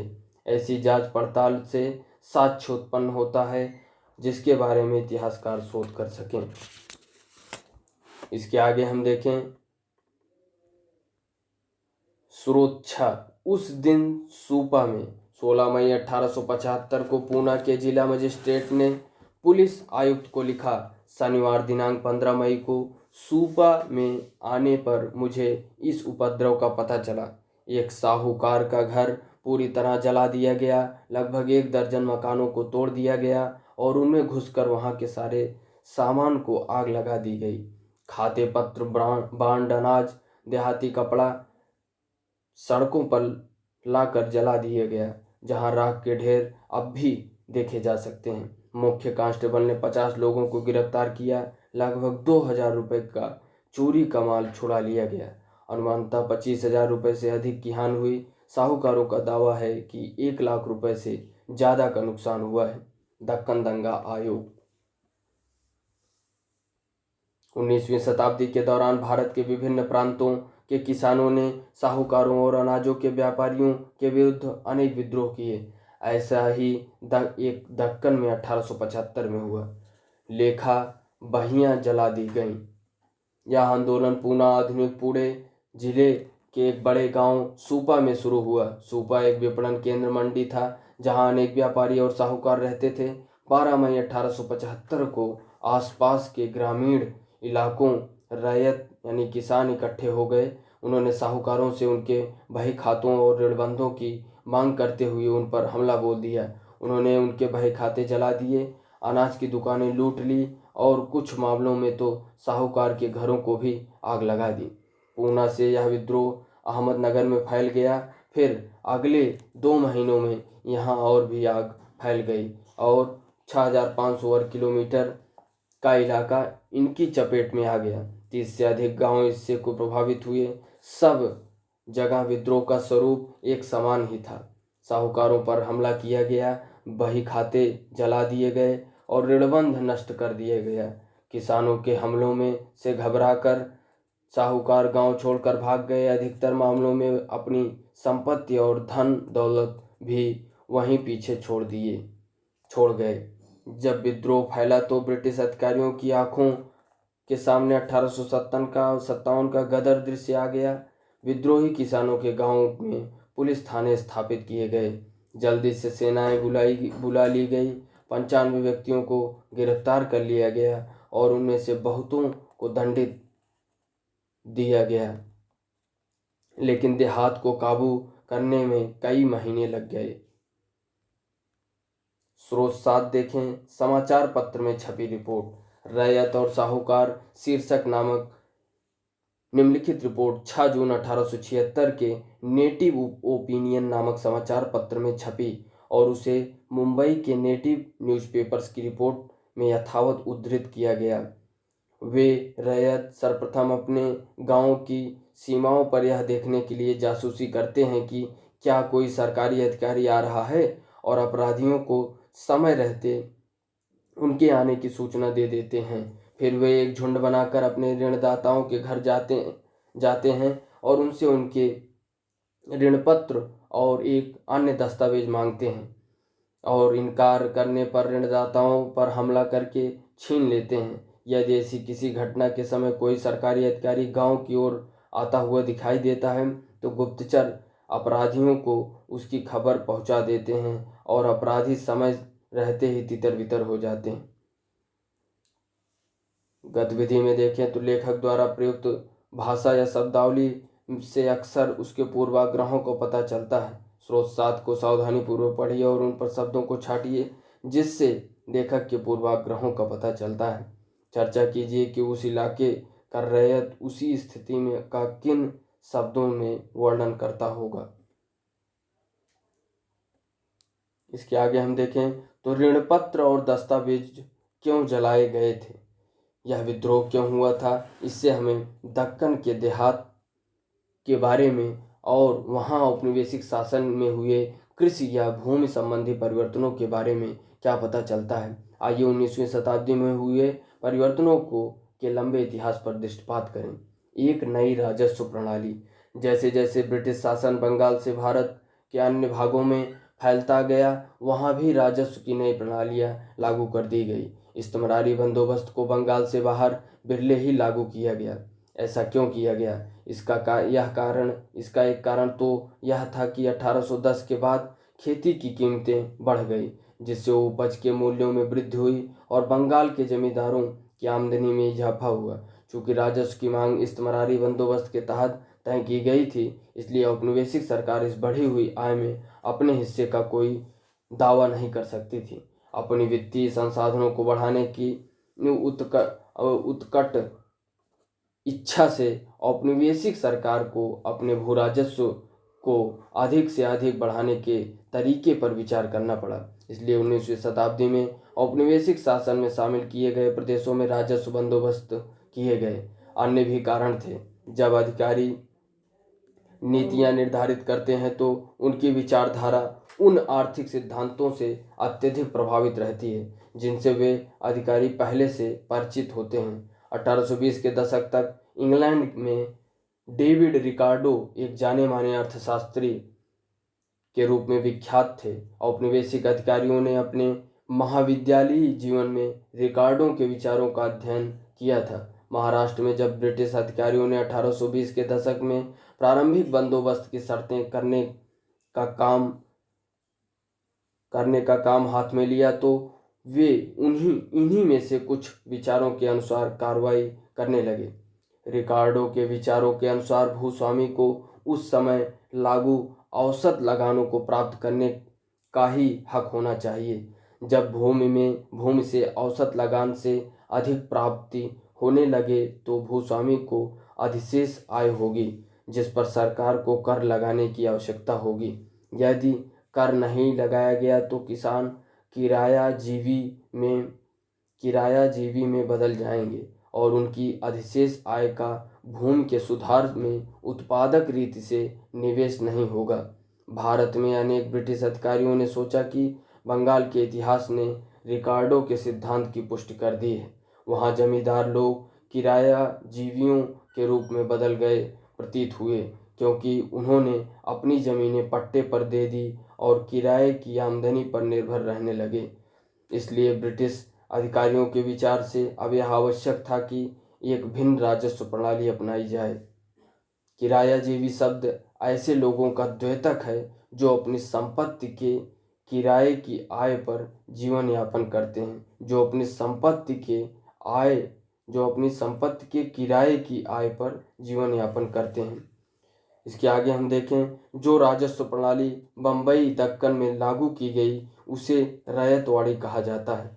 बंगाल में लागू की गई प्रणाली के विपरीत इस प्रणाली के अंतर्गत राजस्व की राशि सीधे रैयत के साथ तय की जाती थी। भिन्न भिन्न प्रकार की भूमि से होने वाली औसत आय का अनुमान लगा लिया जाता था। रैयत की राजस्व अदा करने की क्षमता का आकलन कर लिया जाता था और सरकार के हिस्से के रूप में उसका एक अनुपात निर्धारित कर दिया जाता था। हर 30 साल के बाद जमीनों का फिर से सर्वेक्षण किया जाता था और राजस्व की दर तदनुसार बढ़ा दी जाती थी। इसलिए राजस्व की मांग अब चिरस्थायी नहीं रही थी। राजस्व की मांग और किसान का कर्ज। बम्बई दक्कन में पहला राजस्व बंदोबस्त 1820 के दशक में किया गया। मांगा गया राजस्व इतना अधिक था कि बहुत से स्थानों पर किसान अपने गांव छोड़कर नए क्षेत्रों में चले गए। जिन इलाकों की जमीन घटिया किस्म की थी और वर्षा भी कम ज़्यादा होती थी, खास तौर पर समस्या और भी विकट थी। जब वर्षा नहीं होती थी और फसल खराब होती थी तो किसानों के लिए राजस्व अदा करना असंभव हो जाता था। फिर भी राजस्व इकट्ठा करने वाले प्रभारी कलेक्टर अपनी कार्यकुशलता को प्रदर्शित करने और अपने बड़े अधिकारियों को प्रसन्न करने के लिए अत्यंत उत्कट रहते थे। इसलिए वे अत्यंत कठोरतापूर्वक राजस्व वसूल करने का प्रयत्न करते थे। अब जब कोई किसान अपना राजस्व नहीं दे पाता था तो उसकी फसलें जब्त कर ली जाती थी और समूचे गांव पर जुर्माना ठोक दिया जाता था। 1830 के दशक तक आते आते यह समस्या और भी गंभीर हो गई। सन 1832 के बाद कृषि उत्पादों की कीमतों में तेजी से गिरावट आई और लगभग 1.5 दशक तक इस स्थिति में कोई सुधार नहीं आया। इसके परिणाम स्वरूप किसानों की आय में और भी गिरावट आई। इसी दौरान 1832 से 34 के वर्षों में देहाती इलाके अकाल की चपेट में आकर बर्बाद हो गए। दक्कन का 1/3 पशुधन मौत के मुंह में चला गया और आधी मानव जनसंख्या भी काल का ग्रास बन गई और जो बचे उनके पास भी उस संकट का सामना करने के लिए खाद्यान्न नहीं था। राजस्व की बकाया राशियां आसमान को छूने लगी। ऐसे समय में किसान लोग कैसे जीवित रहे, उन्होंने राजस्व कैसे अदा किया, अपनी ज़रूरत की चीज़ों को कैसे जुटाया, अपने हल बैल कैसे खरीदे अथवा बच्चों की शादियां कैसे की। यह सब करने के लिए पैसा उधार लेने के अलावा उनके पास और कोई चारा नहीं था। ऋणदाता से पैसा उधार लेकर ही राजस्व चुकाया जा सकता था, लेकिन यदि रैयत ने एक बार ऋण ले लिया तो उसे वापस करना उसके लिए कठिन हो गया। कर्ज बढ़ता गया, उधार की राशियां बकाया रहती गई और ऋणदाताओं पर किसानों की निर्भरता बढ़ती गई। अब स्थिति यहाँ तक बिगड़ गई थी कि किसानों को अपनी रोज़मर्रा की भी ज़रूरतों को खरीदने और अपने उत्पादन के खर्च को पूरा करने के लिए भी कर्ज लेने पड़ते थे। 1840 के दशक तक अधिकारियों को भी इस बात का साक्ष्य मिलने लगा था कि सभी जगह के किसान कर्ज के बोझ के तले भयंकर रूप से दबे जा रहे थे। 1840 के दशक के मध्य एक विशेष प्रकार के आर्थिक पुनरुत्थान के लक्षण दिखाई देने लगे। तब अनेक ब्रिटिश अधिकारियों ने यह महसूस करना शुरू किया कि 1820 के दशक में किए गए राजस्व संबंधी बंदोबस्त कठोरतापूर्ण थे। मांगा गया राजस्व बहुत ज़्यादा था, व्यवस्था कठोर एवं लचकहीन थी और किसानों की अर्थव्यवस्था का भट्ठा बैठने वाला था। इसलिए खेती का विस्तार करने के लिए किसानों को प्रोत्साहित करने की उद्देश्य से राजस्व संबंधी मांग को कुछ हल्का किया गया। 1845 के बाद कृषि उत्पादों की कीमतें सनय सनय बढ़ती गई। किसान अपने कृषि क्षेत्र को बढ़ाने लगे थे। इसके लिए वे नए नए इलाकों में जा रहे थे और गोचर भूमियों को कृषि भूमि में बदल रहे थे। लेकिन किसानों को अपनी खेती का विस्तार करने के लिए अधिक हल बैल चाहिए था। उन्हें बीज और ज़मीन खरीदने के लिए पैसे की ज़रूरत थी। इन सब कामों के लिए उन्हें एक बार फिर पैसा उधार लेने के लिए ऋणदाताओं के पास जाना पड़ा। चित्र में आप देख सकते हैं 10.15 कपास में तेजी। इस ग्राफ में अंकित रेखा कपास की कीमतों में आई तेजी और गिरावट को दिखाती है। अगले पॉइंट को देखें यदि हम, फिर कपास में तेजी आई। 1860 के दशक से पहले ब्रिटेन में कच्चे माल के तौर पर आयात की जाने वाली समस्त कपास का 3/4 भाग अमेरिका से आता था। ब्रिटेन के सूती वस्त्रों के विनिर्माता काफ़ी लंबे अरसे से अमेरिकी कपास पर अपनी निर्भरता के कारण बहुत परेशान थे। अगर यह स्रोत बंद हो गया तो हमारा क्या होगा? इस प्रश्न से विचलित होकर वे बड़ी उत्सुकता से कपास की आपूर्ति के वैकल्पिक स्रोत खोज रहे थे। 1857 में ब्रिटेन में कपास आपूर्ति संघ की स्थापना हुई और 1859 में मैनचेस्टर कॉटन कंपनी बनाई गई। इनका उद्देश्य दुनिया के हर भाग में कपास के उत्पादन को प्रोत्साहित करना था। चित्र 10.16 में हम देख लें, कपास ढोने वाली गाड़ियां एक बरगद के पेड़ के नीचे खड़ी हैं। इलस्ट्रेटेड लंदन न्यूज 13 दिसंबर 1862। कपास के उत्पादन को प्रोत्साहित करना था जिससे कि उनकी कंपनी का विकास हो सके। भारत को एक ऐसा देश समझा गया जो अमेरिका से कपास की आपूर्ति बंद हो जाने की सूरत में लंकाशायर को कपास भेज सकेगा। भारत को भूमि और जलवायु दोनों ही कपास की खेती के लिए उपयुक्त थी। भारत की भूमि और जलवायु दोनों ही कपास की खेती के लिए उपयुक्त थे और यहाँ सस्ता श्रम उपलब्ध था। जब सन 1861 में अमेरिकी गृह युद्ध छिड़ गया तो ब्रिटेन के कपास क्षेत्र, मंडी तथा कारखानों में तहलका मच गया। अमेरिका से आने वाली कच्ची कपास के आयात में भारी गिरावट आ गई। वह सामान्य मात्रा का 3% से भी कम हो गया।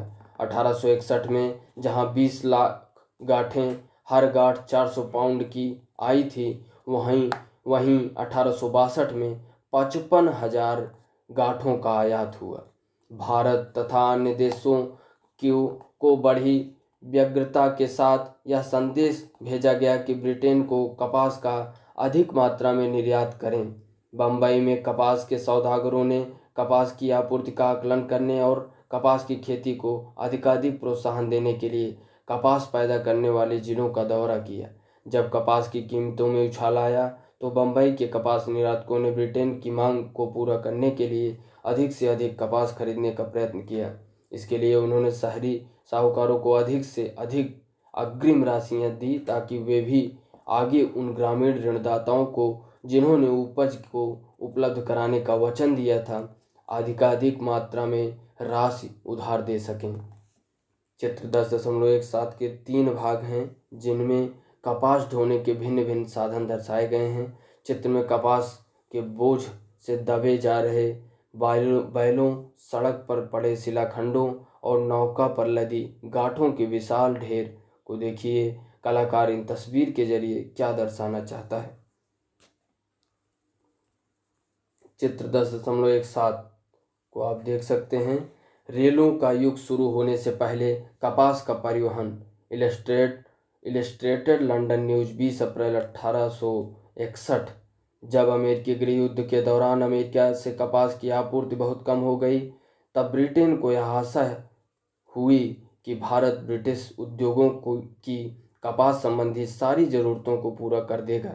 इसके लिए आपूर्ति का आकलन किया जाने लगा, कपास की गुणवत्ता की जांच होने लगी और उत्पादन तथा विपणन के तरीकों का अध्ययन किया जाने लगा। उनकी यह दिलचस्पी इलस्ट्रेटेड लंदन न्यूज के पृष्ठों में परिलक्षित होती है। राशि उधार दे सके, इसके आगे हम देखेंगे। जब बाजार में तेजी आती है तो ऋण आसानी से दिया जाता है क्योंकि ऋणदाता अपनी उधार दी गई राशियों की वसूली के बारे में अधिक आश्वस्त महसूस करते हैं। इन बातों का दक्कन के देहाती इलाकों में काफ़ी असर हुआ। दक्कन के गांवों के रैयतों को अचानक असीमित ऋण उपलब्ध होने लगे। उन्हें कपास उगाई जाने वाले प्रत्येक एकड़ के लिए 100 रुपये अग्रिम राशि दी जाने लगी। साहूकार भी दीर्घावधिक ऋण देने के लिए एकदम तैयार थे। जब अमेरिका में संकट की स्थिति बनी रही तो बम्बई दक्कन में कपास का उत्पादन बढ़ता गया। 1860 से 1864 के दौरान कपास उगाने वाले एकड़ों की संख्या दोगुनी हो गई। 1862 तक स्थिति यह आई कि ब्रिटेन में जितना भी कपास का आयात होता था उसका 90% भाग अकेले भारत से आता था। लेकिन इन तेजी के वर्षों में भी सभी कपास उत्पादकों को समृद्धि प्राप्ति नहीं हो सकी। कुछ धनिक किसानों को तो लाभ अवश्य हुआ, लेकिन अधिकांश किसान कर्ज के बोझ से भी अधिक दब गए। चित्र में आप देख सकते हैं 10.18 नौकाओं का एक बेड़ा मिर्जापुर से गंगा नदी के रास्ते कपास की गांठें ले जा रहा है। इलस्ट्रेटेड लंदन न्यूज़ 13 दिसंबर 1862। रेलों का युग प्रारंभ होने से पहले मिर्जापुर का कस्बा दक्कन से आने वाली कपास के लिए संग्रह केंद्र था। चित्र 10.19 में देखें, ग्रेट इंडियन पेनिनसुलर रेलवे के बम्बई टर्मिनस पर कपास की गांठें पड़ी हुई हैं। इन्हें आगे समुद्री जहाज से इंग्लैंड भेजा जाएगा। इलस्ट्रेटेड लंदन न्यूज़ 23 अगस्त 1862। जब रेलें चलने लगी तो कपास की गांठें गाड़ियों और नौकाओं द्वारा ही नहीं, रेलों से भी भेजी जाने लगी। नदी मार्ग से यातायात धीरे धीरे कम होता गया, परंतु परिवहन के पुराने साधनों का प्रयोग पूरी तरह बंद नहीं हुआ।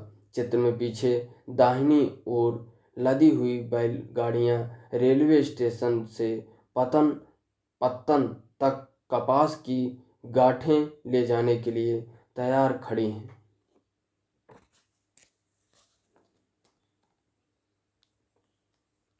इसके आगे हम देखें तो ऋण का स्रोत सूख गया। ऋण का स्रोत सूख गया। जिन दिनों कपास के व्यापार में तेजी रही, भारत के कपास व्यापारी अमेरिका को स्थायी रूप से विस्थापित करके कच्ची कपास के विश्व बाजार को अपने कब्जे में करने के सपने देखने लगे। 1861 में बॉम्बे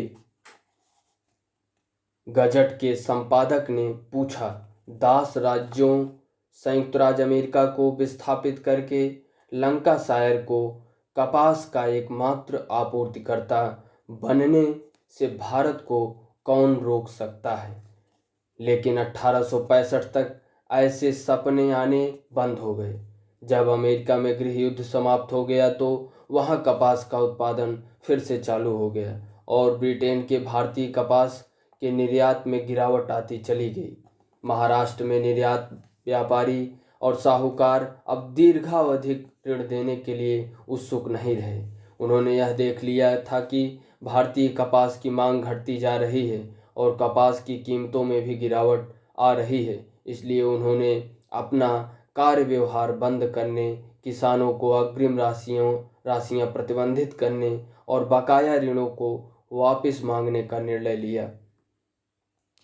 एक ओर तो ऋण का स्रोत सूख गया, वहीं दूसरी ओर राजस्व की मांग बढ़ा दी गई। जैसे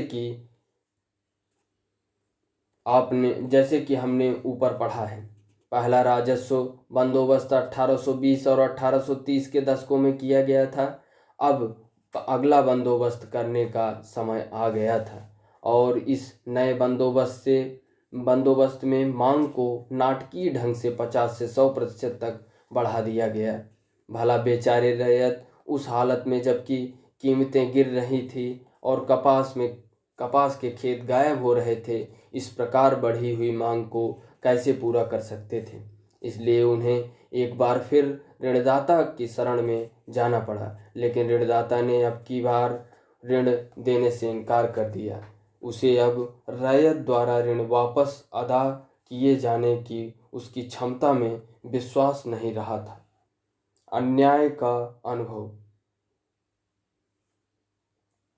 ऋणदाता द्वारा ऋण देने से इनकार किए जाने पर रैयत समुदाय को बहुत गुस्सा आया। वे इस बात के लिए क्रुद्ध नहीं थे कि वे ऋण के गर्त में गहरे से गहरे डूबे जा रहे हैं अथवा कि वे अपने जीवन को बचाने के लिए ऋणदाता पर पूर्ण रूप से निर्भर हैं, बल्कि वे इस बात से ज़्यादा नाराज थे कि ऋणदाता वर्ग इतना संवेदनहीन हो गया है कि वह उनकी हालत पर कोई तरस नहीं खा रहा है। ऋणदाता लोग देहात के प्रथागत मानकों यानी रूढ़ रिवाजों का भी उल्लंघन कर रहे थे। अब हम स्रोत को देख लें। स्रोत 8, रैयत अर्जी। नीचे एक याचिका का उदाहरण दिया गया है। तो करजत तालुकों के मीर गांव के एक रैयत द्वारा कलेक्टर अहमदनगर दक्कन दंगा आयोग को दी गई थी। साहूकार लोग काफ़ी दिनों से हम पर अत्याचार कर रहे हैं, चूँकि हम अपना घर खर्च चलाने के लिए काफ़ी मात्रा में पैसा नहीं कमा सकते, इसलिए हम उनसे पैसा, कपड़ा और अनाज मांगने के लिए मजबूर हो गए हैं। इनमें उनसे हमें ये चीज़ें मिलती जाती हैं और बड़ी कठिनाई से, और उसके लिए हमें उनके साथ कड़ी शर्त पर बंधपत्र लिखने के लिए मजबूर होना पड़ता है। इसके अलावा कपड़ा और अनाज भी नगद दरों पर नहीं बेचा जाता। हमसे जो कीमत मांगी जाती है वह नकदी कीमत चुकाने वाले ग्राहकों की अपेक्षा आमतौर पर 25 से 50% होती है। हमारे खेतों की उपज भी साहूकार ले जाते हैं। उपज ले जाते समय तो वे हमें आश्वासन देते हैं कि उसकी कीमत हमारे खातों में जमा कर दी जाएगी, लेकिन वे हमारे खातों में ऐसा कोई उल्लेख नहीं करते। वे जब हमारी उपज ले जाते हैं तो बदले में कोई रसीद भी नहीं देते। तो इस तरीके से अब हम देखेंगे नीचे गतिविधि में रैयत अपनी अर्जी में क्या शिकायत कर रहा है। ऋणदाता द्वारा किसान से ले जाई जाने वाली फसल उसके खाते में क्यों नहीं चढ़ाई जाती? किसानों को कोई रसीद क्यों नहीं दी जाती? यदि आप ऋणदाता होते तो इन व्यवहारों के लिए आप क्या क्या कारण देते? इसके आगे हम देखेंगे पैसा उधार देने का कारोबार निश्चित रूप से औपनिवेशिक शासन से पहले भी काफ़ी फैला हुआ था और ऋणदाता अक्सर ताकतवर हस्तियां होते थे। कई प्रकार के प्रथागत मानक ऋणदाता और रैयत के पारस्परिक संबंधों पर लागू होते थे और उन्हें विनियमित करते थे। एक सामान्य मानक यह था कि ब्याज मूलधन से अधिक नहीं लिया जा सकता था। इसका प्रयोजन ऋणदाता द्वारा की जाने वाली जबरन वसूली को सीमित करना और यह परिभाषित करना था कि उचित ब्याज क्या होना चाहिए। औपनिवेशिक शासन के इस नियम की धज्जियां उड़ा दी गई। दक्कन आयोग द्वारा छानबीन किया गया मामले में से एक मामले में ऋणदाता ने 100 रुपये के मूलधन पर 2000 रुपये से अधिक ब्याज लगा रखा था। अनेकानेक याचिकाओं में रैयत लोगों ने इस प्रकार की जबरन वसूलियों और प्रथाओं के उल्लंघन से संबंधित अन्याय के विरुद्ध शिकायत की थी। स्रोत 8 को हम देखें। भाड़ा पत्र। जब किसान पर ऋण का भार बहुत बढ़ गया तो वह ऋणदाता का ऋण चुकाने में असमर्थ हो गया। अब ऋणदाता के पास अपना सर्वस्व, जमीन, गाड़ियां, पशुधन देने के अलावा कोई चारा नहीं था। लेकिन पशुओं के बिना वह आगे खेती कैसे कर सकते था, इसलिए उसने जमीन और पशु भाड़े पर ले लिए। अब उसे उन पशुओं के लिए जो मूल रूप से उसके अपने ही थे भाड़ा चुकाना पड़ता था। उसे एक भाड़ा पत्र, किरायानामा लिखना पड़ता था जिसमें वह साफ तौर पर कहा जाता था कि ये पशु और गाड़ियाँ उसकी अपनी नहीं हैं। विवाद छिड़ने पर ये दस्तावेज न्यायालयों में मान्य होते थे। नीचे एक ऐसी ही दस्तावेज का नमूना दिया गया है जो नवंबर 1873 में एक किसान ने हस्ताक्षरित किया था। यह दक्कन दंगा आयोग के अभिलेखों से उद्धृत है। मैंने आपको दे ऋण के खाते में आपको अपनी लोहे के धुरों वाली 2 गाड़ियां, 7 सामान और 4 बैलों के साथ बेची हैं। मैंने इस दस्तावेज के तहत उन्हें 2 गाड़ियां और 4 बैलों को आपसे भाड़े पर लिया है। मैं हर माह आपको 4 रुपये प्रति माह की दर से उनका किराया भाड़ा दूंगा और आपसे आपकी अपनी लिखावट में रसीद प्राप्त करूंगा। रसीद न मिलने पर यह दलील नहीं दूंगा कि किराया नहीं चुकाया गया है।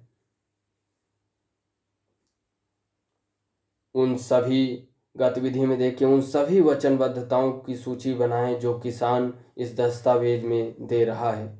ऐसा कोई दस्तावेज हमें किसान और ऋणदाता के बीच के संबंधों के बारे में क्या बताता है? इससे किसान और बैलों जो पहले उसी के थे के बीच के संबंधों में क्या अंतर आएगा?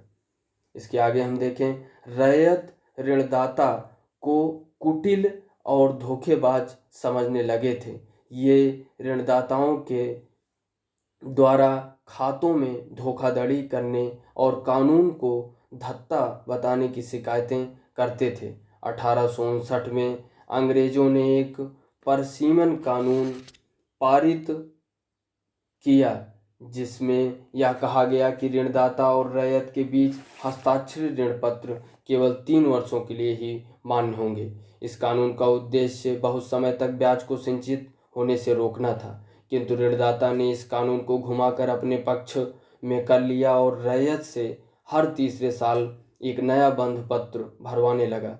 जब कोई नया बांड हस्ताक्षरित होता तो न चुकाई गई शेष राशि अर्थात मूलधन और उस पर उत्पन्न तथा इकट्ठा हुए संपूर्ण ब्याज को मूलधन के रूप में दर्ज किया जाता और उस पर नए सिरे से ब्याज लगने लगता। दक्कन दंगा आयोग से प्राप्त हुई याचिकाओं में रैयतों ने लोगों को यह बतलाया कि यह प्रक्रिया कैसे काम कर रही थी। स्रोत 10 देखिए। और किस प्रकार ऋणदाता लोग रैयत को ठगने के लिए तरह तरह के हथकंडे अपनाते थे। जब ऋण चुकाए जाते तो वे रैयत को उनकी रसीद देने से इनकार कर देते थे। बंध पत्रों में जाली आंकड़े भर लेते थे, किसानों की फसल नीची कीमतों पर ले लेते थे और आखिरकार किसानों की धन संपत्ति पर ही कब्जा कर लेते थे। तरह तरह के दस्तावेज और बंध पत्र इस नई अत्याचारपूर्ण प्रणाली के प्रतीक बन गए। पहले ऐसे दस्तावेज बहुत ही कम हुआ करते थे, किंतु ब्रिटिश अधिकारी अनौपचारिक समझौतों के आधार पर पुराने ढंग से किए गए लेन देन के संदेह की दृष्टि से देखते थे। उनके विचार से लेने देने की शर्तें संविदाओं, दस्तावेजों और बंध पत्रों को में साफ साफ सुस्पष्ट और सुनिश्चित शब्दों में कही जानी चाहिए और वे विधिसम्मत होनी चाहिए। जब तक कि कोई दस्तावेज या संविदा कानून की दृष्टि से प्रवर्तनीय नहीं होगा, तब तक उसका कोई मूल्य नहीं होगा। समय के साथ किसान यह समझने लगे कि उनके जीवन में जो भी दुख तकलीफ है वह सब बंध पत्रों और दस्तावेजों की इस नई व्यवस्था के कारण ही है। स्रोत 10 को हम देखें, कर्ज कैसे बढ़ते गए। दक्कन दंगा आयोग को दी गई अपनी याचिका में एक रैयत ने यह स्पष्ट किया कि ऋणों की प्रणाली कैसे काम करती थी। एक साहूकार अपने कर्जदार को एक बंध पत्र के आधार पर 100 रुपये की रकम 3 या 2 आने की प्रतिशत की मासिक दर पर उधार देता है। कर्ज लेने वाला इस रकम को बांड पास होने की तारीख से 8 दिन के भीतर वापस अदा करने का करार करता है। रकम वापस करने के लिए निर्धारित समय के 3 साल बाद साहूकार अपने कर्जदार से मूलधन तथा ब्याज दोनों को मिलाकर बनी राशि मिश्रधन के लिए एक अन्य बांड उसी ब्याज दर से दिखवा लेता है और उसे संपूर्ण कर्जा चुकाने के लिए 125 दिन की मोहलत दे देता है। 3 साल और 15 दिन बीत जाने पर कर्जदार द्वारा तीसरा बांड पास किया जाता है। यह प्रक्रिया बार बार दोहराई जाती है। 12 वर्ष के अंत में 1000 रुपये की राशि और उसका कुल ब्याज 2028 रुपये 10 आना 3 पैसे हो जाता है। ब्याज की उस मद का हिसाब लगाइए जो रैयत इन वर्षों में दे रहा था। आइए देखें, समय के साथ किसान यह समझने लगे थे कि उनके जीवन भी में जो भी तकलीफ है वह सब बंध पत्रों और दस्तावेजों की व्यवस्था के कारण है। उनसे दस्तावेज दस्तावेजों पर हस्ताक्षर करवा लिए जाते और अंगूठे के निशान लगवा लिए जाते थे। उन्हें यह पता नहीं चलता कि वास्तव में वे किस पर हस्ताक्षर कर रहे हैं या अंगूठे के निशान लगा रहे हैं। उन्हें उन खंडों के बारे में कुछ भी पता नहीं होता जो ऋणदाता वनपत्रों में लिख देते थे। वे तो हर लिखे हुए शब्द से डरने लगे थे, मगर वे लाचार थे क्योंकि जीवित रहने के लिए उन्हें ऋण चाहिए था और ऋणदाता कानूनी दस्तावेजों के बिना ऋण देने को तैयार नहीं थे। दक्कन दंगा आयोग। जब विद्रोह दक्कन में फैला तो प्रारंभ में बम्बई की सरकार उसे गंभीरतापूर्वक लेने को तैयार नहीं थी, लेकिन भारत सरकार ने, जो कि 1857 की याद से चिंतित थी, बम्बई की सरकार पर दबाव डाला कि वह दंगों के कारणों की छानबीन करने के लिए एक जांच आयोग बैठाए। आयोग ने एक रिपोर्ट तैयार की जो 1878 में ब्रिटिश पार्लियामेंट में पेश की गई। यह रिपोर्ट, जिसे दक्कन दंगा रिपोर्ट कहा जाता है, इतिहासकारों को उन दंगों का अध्ययन करने के लिए आधार सामग्री उपलब्ध कराई जाती है।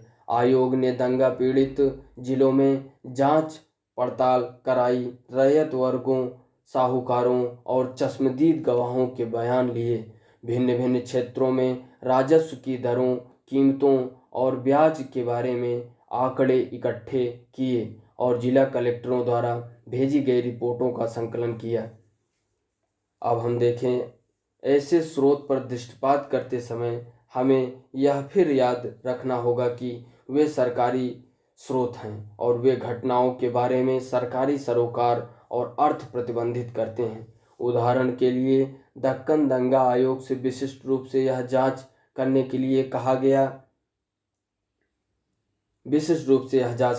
कहा गया था कि क्या सरकारी राजस्व की मांग का स्तर विद्रोह का कारण था, और संपूर्ण साक्ष्य प्रस्तुत करने के बाद आयोग ने यह सूचित किया था कि सरकारी मांग किसानों के गुस्से की वजह नहीं थी। इसमें सारा दोष ऋणदाताओं या साहूकारों का ही था। इससे यह बात स्पष्ट होती है कि औपनिवेशिक सरकार यह मानने को कदापि तैयार नहीं थी कि जनता में असंतोष या रोष कभी सरकारी कार्यवाही के कारण उत्पन्न हुआ था। इस प्रकार सरकारी रिपोर्टें इतिहास के पुनर्निर्माण के लिए बहुमूल्य स्रोत सिद्ध होती हैं, लेकिन उन्हें हमेशा सावधानीपूर्वक पढ़ा जाना चाहिए और समाचार पत्रों, गैर सरकारी वृत्तांतों, वैधिक अभिलेखों और यथासंभव मौखिक स्रोतों से संकलित साक्ष्य के साथ उनका मिलान करके उनकी विश्वसनीयता की जांच की जानी चाहिए। चर्चा कीजिए, आजकल आप जिस क्षेत्र में रहते हैं वहां पर ली जाने वाली ब्याज दरों का पता लगाइए। यह भी पता लगाइए कि क्या ये दरें पिछले 50 वर्ष में बदली हैं। क्या भिन्न भिन्न वर्गों के लोगों द्वारा अदा की जाने वाली दरों में कोई अंतर है? यदि है तो इन अंतरों का क्या कारण है? इसके आगे हम देखें, काल रेखा। 1765 में इंग्लिश ईस्ट इंडिया कंपनी ने बंगाल की दीवानी प्राप्त की। 1773 में ईस्ट इंडिया कंपनी के क्रियाकलापों को विनियमित करने के लिए ब्रिटिश पार्लियामेंट द्वारा रेगुलेटिंग एक्ट पारित किया गया। 1793 में बंगाल में इस्तमरारी बंदोबस्त। 1800 के दशक संथाल लोग राजमहल की पहाड़ियों में आने लगे और यहाँ बसने लगे। 1818 बम्बई दक्कन में पहला राजस्व बंदोबस्त। 1820 का दशक कृषि कीमतें गिरने लगी। 1840 व 1850 का दशक बम्बई दक्कन में कृषि विस्तार की धीमी प्रक्रिया। 1855 से 56 संथालों की बगावत। 1861 कपास में तेजी का समारंभ। 1875 दक्कन के गांव में रैयतों ने बगावत की। धन्यवाद। जय हिंद।